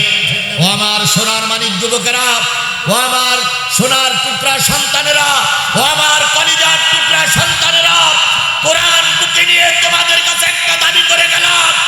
54টা বছর দেশের মানুষ চোখের পানি ফেলেছে, তোমরা একটা বারের জন্য তোমাদের 4 কোটি ভোটার নিয়ে কোরআনের পক্ষে আসো। আগামী দেশ হবে কোরআনের দেশ। এই জন্য যুবকদের প্রথম ভোট আল কোরআনের। এই বলেন তো, যুবক যুবতীদের প্রথম ভোট আল কোরআনের পক্ষে হোক। বিএনপির ভাইরা, আপনারা মন খারাপ করেন না, আমি আপনাদের শত্রু নয়। আপনারা কোরআনের কাজ কায়েম করেন, আমরা আপনাদের পক্ষে আছি। একই সঙ্গে মামলা খেলাম, একই সঙ্গে জেল খাটলাম, একই সঙ্গে দৌড়ি করলাম। বিএনপি ভাইদের সঙ্গে আমাদের শত্রুতা নেই, একটুও নেই, একটুও নেই, একটুও নেই। তবে আপনারা ঘোষণা করেন, আগামী জাতীয় সংসদে আপনারা যে কোরআনের রাজ প্রতিষ্ঠা করবেন, বাংলাদেশের যতগুলো ইসলামপন্থী আছে আপনাদের পায়ের কাছে এসে সালাম দিতে বাধ্য হবে। কিন্তু এই কথা আপনারা কেন বলতে পারেন না যে আমরাও ক্ষমতায় গেলে জাতীয় সংসদে আল্লাহর কোরআন দিয়ে জাতীয় সংসদ চালাবো? তা বলতে পারেন না। ডরিয়ে চড়িয়ে ভারত, ডরিয়ে চড়িয়ে ভারত, ডরিয়ে চড়িয়ে ভারত। দিল্লি নাই, পিন্ডি নয়, ঢাকা। আমরা ঢাকার মানুষ, ঢাকার বিধান চালু করতে চাই, কথা বলেন ঠিক না বেঠিক? আমরা দিল্লিরও পাঁচ আটবো না, পিন্ডিরও মানে পাকিস্তানেরও পাঁচ আটবো না, আমরা নিজেরা নিজেদের পায়ে দাঁড়াবো, কথা বলেন ঠিক না বেঠিক? বাংলাদেশ আমাদের দেশ, এটার ভিতরে কোনো সন্দেহ আছে? দেখেন, ক্রিকেট খেলা আমাদের বাংলাদেশে একটা জনপ্রিয় খেলা না? সেই ক্রিকেট খেলাটাও এখন রাজনীতি। ক্রিকেট খেলা সভাপতি, ক্রিকেট যে সংগঠন সভাপতির নাম কি? পিসিবি যে সভাপতি, না না না না না নাজমুল, হ্যাঁ নাজমুল হাসান। নাজমুল হাসানের সঙ্গে বেঁধে গেছে কার সঙ্গে? নাজমুল হাসান নাজমুলের সঙ্গে বেঁধে গেছে তামিমের সঙ্গে। কি বেঁধে গেছে? তামিমের সঙ্গে নাজমুল হাসানের সঙ্গে বেঁধে গেছে। এখন নাজমুল হাসান বলেছে তামিম একটা ভারতের দালাল। কেন বলেছে? যেখানে আমাদের সাতক্ষীরার মোস্তাফিজুরকে খেলায় নেবে না, নিরাপত্তা দিতে পারবে না বলে ব্যারিকেড দিল। ভারত বলতেছে 3টে কাজ করলে আপনারা খেলতে পারবেন। 1 নম্বর, বাংলাদেশের জার্সি আপনারা ব্যবহার করতে পারবেন না, আর যদিও ব্যবহার করেন ঘরের ভিতর থাকবেন। বাংলাদেশের জার্সি ব্যবহার করে বাইরে কেউ আসলে তাকে আমরা নিরাপত্তা দিতে পারবো না। 2 নম্বর, ওদের কারণে নাকি ভোট কেসি দিতে হবে। এই আবদার কি মেনে নেওয়া যাবে? এই জোরে বলেন, এই আবদার কি মেনে নেওয়া যাবে? এরকম 3টে অযৌক্তিক অবৈধ আবদার করেছে, যাতে করে আমাদের সঙ্গে মিল হচ্ছে না। এই ক্রিকেট খেলা, সমস্ত খেলা, বাংলাদেশের সব কিছুকে আমরা রাজনীতি মুক্ত রাখতে চাই। পুলিশ হোক দেশের, পুলিশ কোনো দলের নয়। এই কথা বলেন না কেন? সেনাবাহিনী হোক দেশের, সেনাবাহিনী কোনো দলের নয়। আমরা হুজুর, আমরা হই দেশের কোন,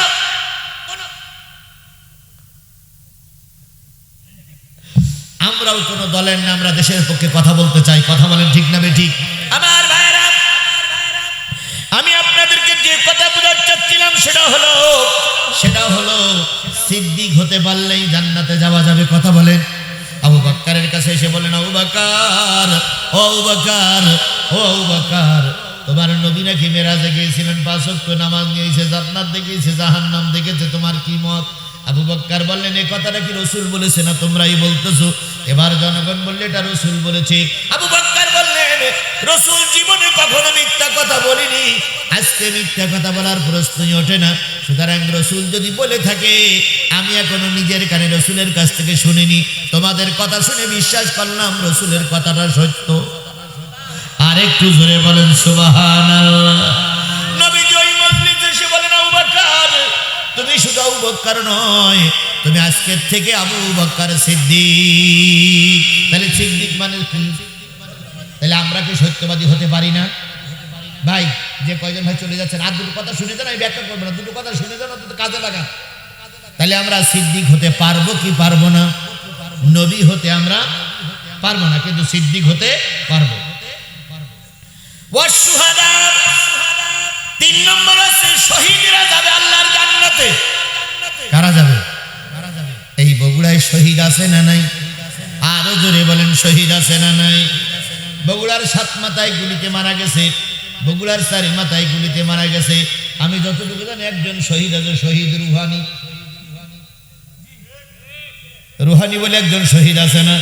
সব শহীদের নাম আমি জানি না, তবে শহীদ রুহানির আব্বার সঙ্গে আমার মাঝে মাঝে কথা হয়। উনি আমার বড় ভক্ত মানুষ।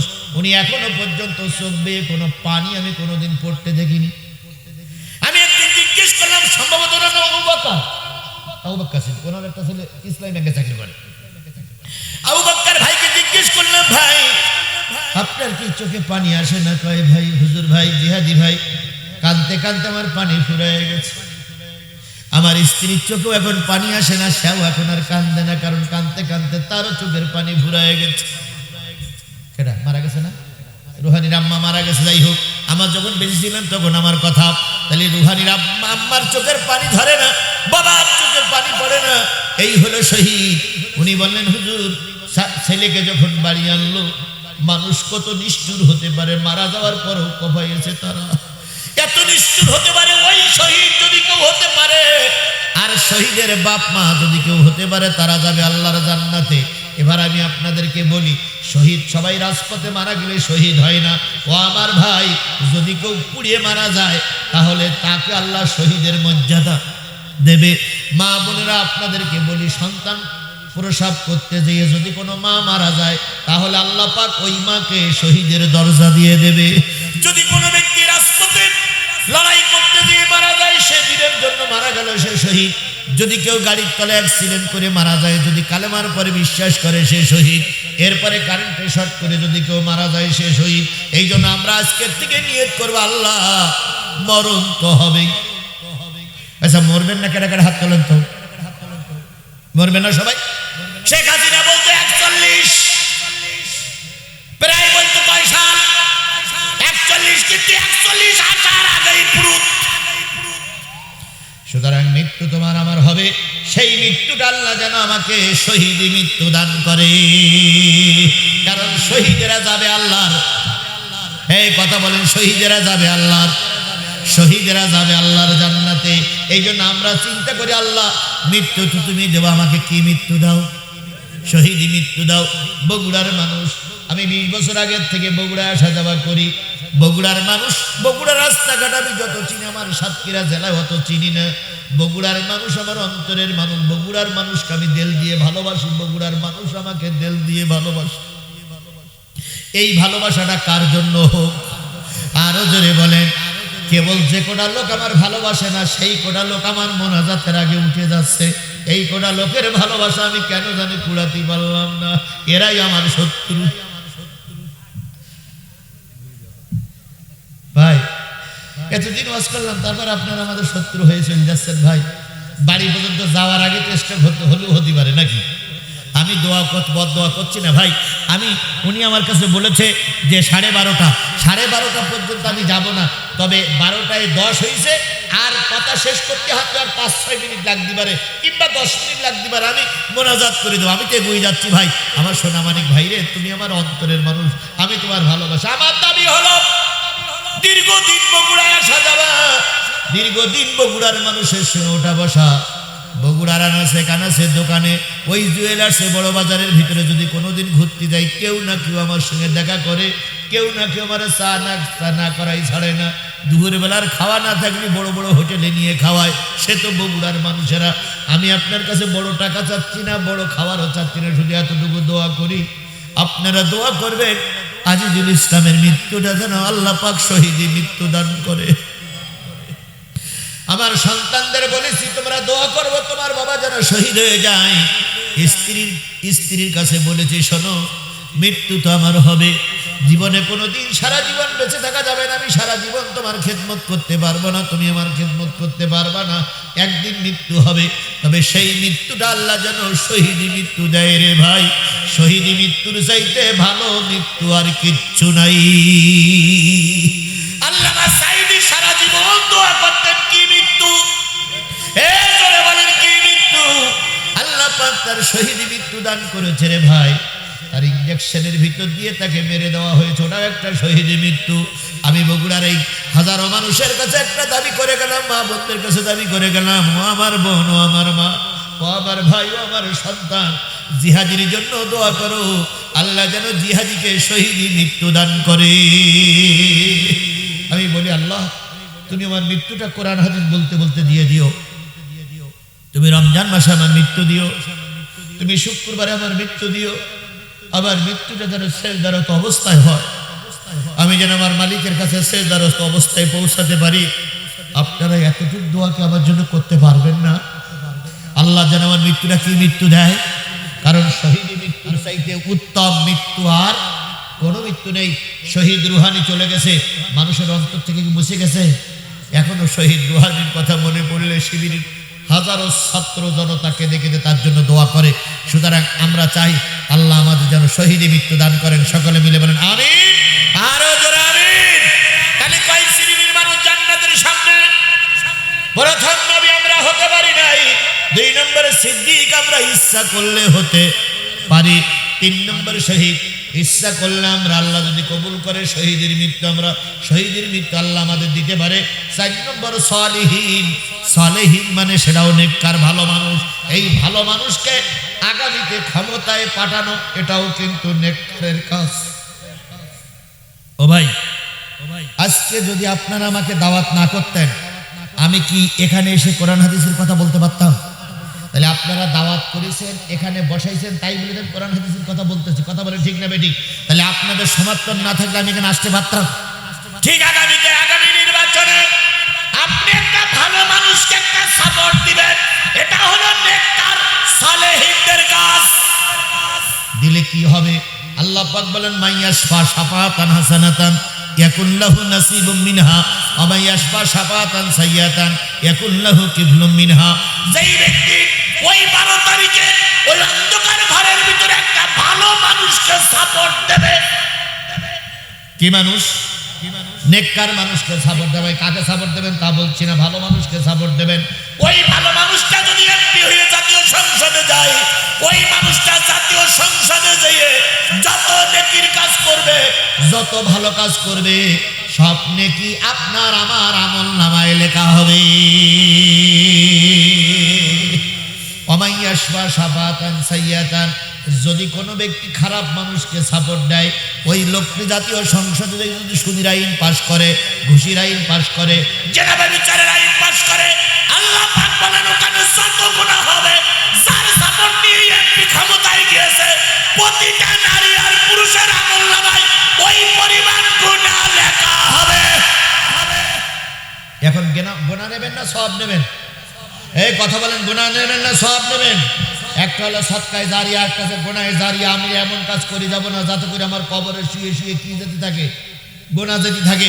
এমন একটা কাজ করে যাব, আমি মরে গেলেও যেন আমার কবরে কি পৌঁছাতে থাকে, নেকি পৌঁছাতে থাকে। তাহলে আমি আপনাদের কাছে একটা উদাত্ত আহ্বান জানাচ্ছি, আপনারা কি আগামীতে কোরআনের পক্ষে থাকবেন না কোরআনের বিপক্ষে থাকবেন? কারা কারা কোরআনের পক্ষে থাকতে রাজি আছেন? 2 হাত উঁচু করে আল্লাহরে দেখান। জোরে একটা তাকবীর হবে। নারে তাকবীর। আল কোরআনের আলো, তোমার নেতা আমার নেতা, দুনিয়ার মুসলিম, লিল্লাহে তাকবীর। ও ভাই, জান্নাতের সামনে দাঁড়াই আছে জান্নাতীরা, দরজা খোলা হয়ে গেছে, ফেরেশতাদের সঙ্গে বলল, ফেরেশতা বলতে তোরা কারা? তো ওরা বলল আমরা কয় গ্রুপ। প্রথম কারা, তারপরে সিদ্দিক, তারপরে শহীদ, তারপরে সালেহীন। এইবার ফেরেশতারা কি বলে? 1 মিনিট, এতক্ষণ ফেরেশতাদের সঙ্গে কি হলো? দেখা হলো, কথা হলো না ভাই? এখন ফেরেশতারা তো এখনো জান্নাতের ভিতরে ঢুকতে দেয়নি, দেশে জিজ্ঞেস করছে তোরা কারা? ওরা বলল কি? নবী, তোমরা সিদ্দিক, তোমরা শহীদ, তোমরা সালেহীন। এই কথা বলার পরে আবার ফেরেশতারা কি বলে? এই কথাটা বলতে আর 1 মিনিট বলবো ভাই? বলবো 1 মিনিট, মাত্র 1 মিনিট বলবো। ক্রিকেটদের পারফরমেন্স অনুসারে বেতন দেওয়া উচিত। বিসিবি পরিচালক নাজমুল ইসলাম, আচ্ছা যে যেমন খেলা করবে সে তেমন বেতন পাবে, এর কথাটা কি ঠিক না বেঠিক? ঠিক। এমনও প্লেয়ার আছে উইকেটে কেটে না, ব্যাট করলি টেকে না, বল করলি টেকে না, প্রতি মাসে 4 লাখ টাকা বেতন। তাহলে টাকা কি তোমার ওই আসমান থেকে নাজিল হয়? সুতরাং নাজমুল ইসলাম ভাই বলেছে যে যে যেমন কাজ করবে সে তেমন বেতন নেবে। এই কারণে লোকটারে আজকে সভাপতির পদ থেকে নামিয়ে দেওয়া হয়েছে। আমরা গোটা বাংলাদেশের মানুষ এক, অনতি বিলম্বে নাজমুল ভাইকে তার জায়গায় বসানো হোক। যদি না হয় গোটা বাংলাদেশকে যেন আবার আন্দোলনের রাস্তায় নামতে না হয়, এই জন্য দয়া করে সাবধান হন। ভারতের 5 গোলাম আমাদের দরকার নাই। আমরা সবাই হাদি হব যুগে যুগে। এই কথা বলেন, আমরা সবাই হাদি হব যুগে যুগেই লড়ে যাব। আমরা সবাই হাদি হব যুগে যুগেই লড়ে যাব। কিন্তু ভারতের 5 গোলামদেরকে বাংলাদেশের কোনো জায়গায় ঠাঁই দিতে দেওয়া হবে না। তামিমকে ভারতীয় দালাল বলায় বিসিবি পরিচালক নাজমুল ইসলামকে পদত্যাগ করা লাগবে, না হলে ক্রিকেটাররা মাঠে ফিরবে না। ওগুলো অন্য কথা। যে খেলোয়াড়দের অন্তরে ভারত প্রেম তাদের জাতীয় টিম থেকে বহিষ্কার করে একবারেই ভারতে পাঠানো হোক। একজন লিখেছে এরা দেশের জন্য খেলে না, এরা টাকার জন্য খেলে। এই যে লেখাটা, এটা সঠিক না বেঠিক? এই জন্য আমরা দেশপ্রেমিক লোক চাই, দেশপ্রেমিক খেলোয়াড় চাই। আল্লাহ আমাদের কবুল করুক। তাহলে কয় শ্রেণীর মানুষ? এবার ফেরেশতারা বলতেছে তোমরা জান্নাতের ভিতরে ঢোকো, খালিদিনা ফিহা, অনন্তকালের জন্য তোমরা সেখানে থাকবে। এবার ওই দলের ভিতরে আল্লাহ পাক বগুড়ার এই মানুষদেরকে কবুল করুক। এই আপনারা সবাই বলেন তো আমিন, আরো জোরে বলেন আমিন। তাহলে আমরা যদি ওই জান্নাতে থাকতে চাই, তাহলে আজকের থেকে নামাজ কাজা করা, মিথ্যা কথা বলা, অন্যায় কাজে সাপোর্ট করা, অন্যায় নেতাকে ক্ষমতায় পাঠানো যাবে। এগুলো যদি সব বক্তব্যের ভিতরে থাকে, আল্লাহ জান্নাতে দিয়ে দিলেন। এবার আমরা জান্নাতে যাই কি বলবো সেটা আল্লাহ বলতেছেন, ওয়াকালুল হামদুলিল্লাহিল্লাযী সাদাকানা ওয়া'দাহু ওয়া আওরাসানাল আরদা নাতাবাউ মিনাল জান্নাতি হাইসু নাশা। সবাই জান্নাতের ভিতরে যে বলো আলহামদুলিল্লাহ। তাহলে জান্নাতি মানুষের প্রথম কথা কি? আলহামদুলিল্লাহ, আলহামদুলিল্লাহ। আল্লাহ তুমি ওয়াদা করেছিলে, আর আজিজুল ইসলাম জিহাদি বগুড়ার কুটুর বাড়িতে যেয়ে এই কথাগুলো বলেছিল আল্লাহ, সেখান থেকে আমরা নামাজ কাজা করিনি, সেখান থেকে আমরা মিথ্যা কথা, অন্যায় কাজে ভোট দেইনি। মা বোনেরা বলবে আল্লাহ সেখান থেকে আমরা বেপর্দায় চলিনি, পর্দা করে চলেছিলাম। আজকে আজিজুল ইসলাম জিহাদির কথা শুনে আমরা ভালো কাজ করেছিলাম, তুমি আমাকে জান্নাত দিয়েছো, সমস্ত প্রশংসা তোমার, আলহামদুলিল্লাহ। আর আজিজুল ইসলাম জিহাদি কোরআনের মাধ্যমে যে ওয়াদা করেছিল, আজকে সেই ওয়াদাটা কি হয়েছে? সত্যে পরিণত হয়েছে। আর এই বিশাল জান্নাতের মালিক আমাদেরকে বানিয়ে দিয়েছো। এই কথা যখন বলবে আল্লাহ তখন সামনে আসবে। হে সুবহানাল্লাহ বলবেন না? সুবহানাল্লাহ বলবেন না? এই কথা যখন জান্নাতি নারী আর পুরুষরা বলবে, তখন আল্লাহ নিজে জান্নাতের ভিতরে জান্নাতীদের সঙ্গে দেখা করে কি বলবে সেইটা বলবো। আল্লাহ বলতেছে ফানিমা আজরুল আমিলিন, ও আল্লাহর বান্দারা, যারা কাজ করে তাদের পুরস্কারটা এরকম ভালোই হয়। তোমরা দুনিয়ায় কাজ করেছো, আমি আল্লাহ খুশি হয়ে তোমাদের কি দিয়েছি? জান্নাত দিয়েছি। সেই জান্নাতে আমি আপনাদের সঙ্গে করে নিয়ে যেতে চাই। আপনারা কি আমাকে ফেলাই রেখে যাবেন? আপনাদেরকে আমি ফেলাই রেখে যাবো এই মনে করেন? তাহলে আজকের থেকে ভালোবাসা হোক কিসের জন্য? আজকের থেকে চলা হবে কিসের জন্য? আজকের থেকে বলা হবে কিসের জন্য? আজকের থেকে ভালোবাসা হবে কিসের জন্য? জান্নাতে আমি একা যাব না তো ভাই, তোমাকেও আমি আমার সাথে নিতে চাই।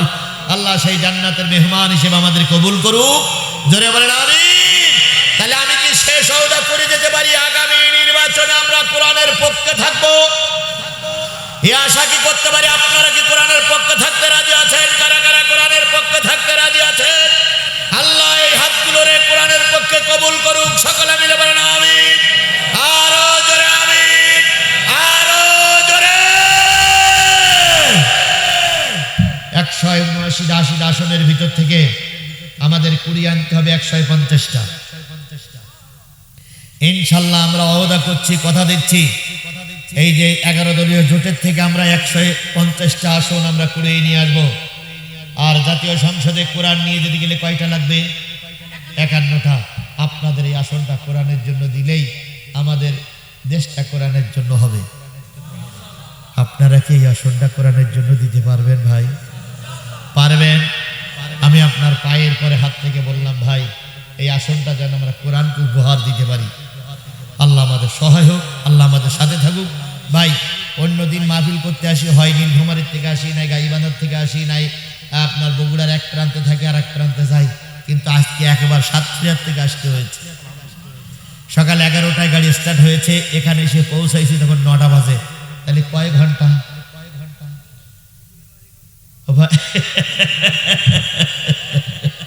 এই লোকটা কাজের মতন কাজ মনে এত বাড়ি করেছেন কি করতে। তাহলে শোনেন, এতগুলো ঘন্টা আমাকে রাস্তায় থাকতে হয়েছে। এই জন্য আজকে আমি কোনো সময় কোনো মাহফিলে বলি না আমি ক্লান্ত, কিন্তু আজকে বুঝতেই পারতেছেন যে কত ঘন্টা রাস্তায় থাকতে হয়েছে। এই জন্য আমি আপনাদের কাছে আজকে বিদায় নিয়ে গেলাম। আবারও কোনোদিন দেখা হবে ইনশাল্লাহ।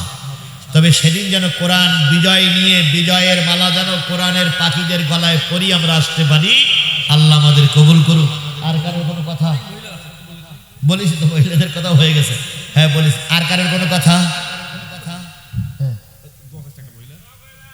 মা বোনদেরকে আল্লাহ 5 ওয়াক্ত নামাজ ইসলামের পক্ষে থাকার তৌফিক দান করুক। সকলে মিলে বলেন আমিন। ভাই সূরা ফাতিহা পড়েন, সূরা ফাতিহা পড়েন। বিসমিল্লাহির রহমানির রহিম, আলহামদুলিল্লাহি রাব্বিল আলামিন আর রহমানির রহিম। হ্যাঁ কেডা? ও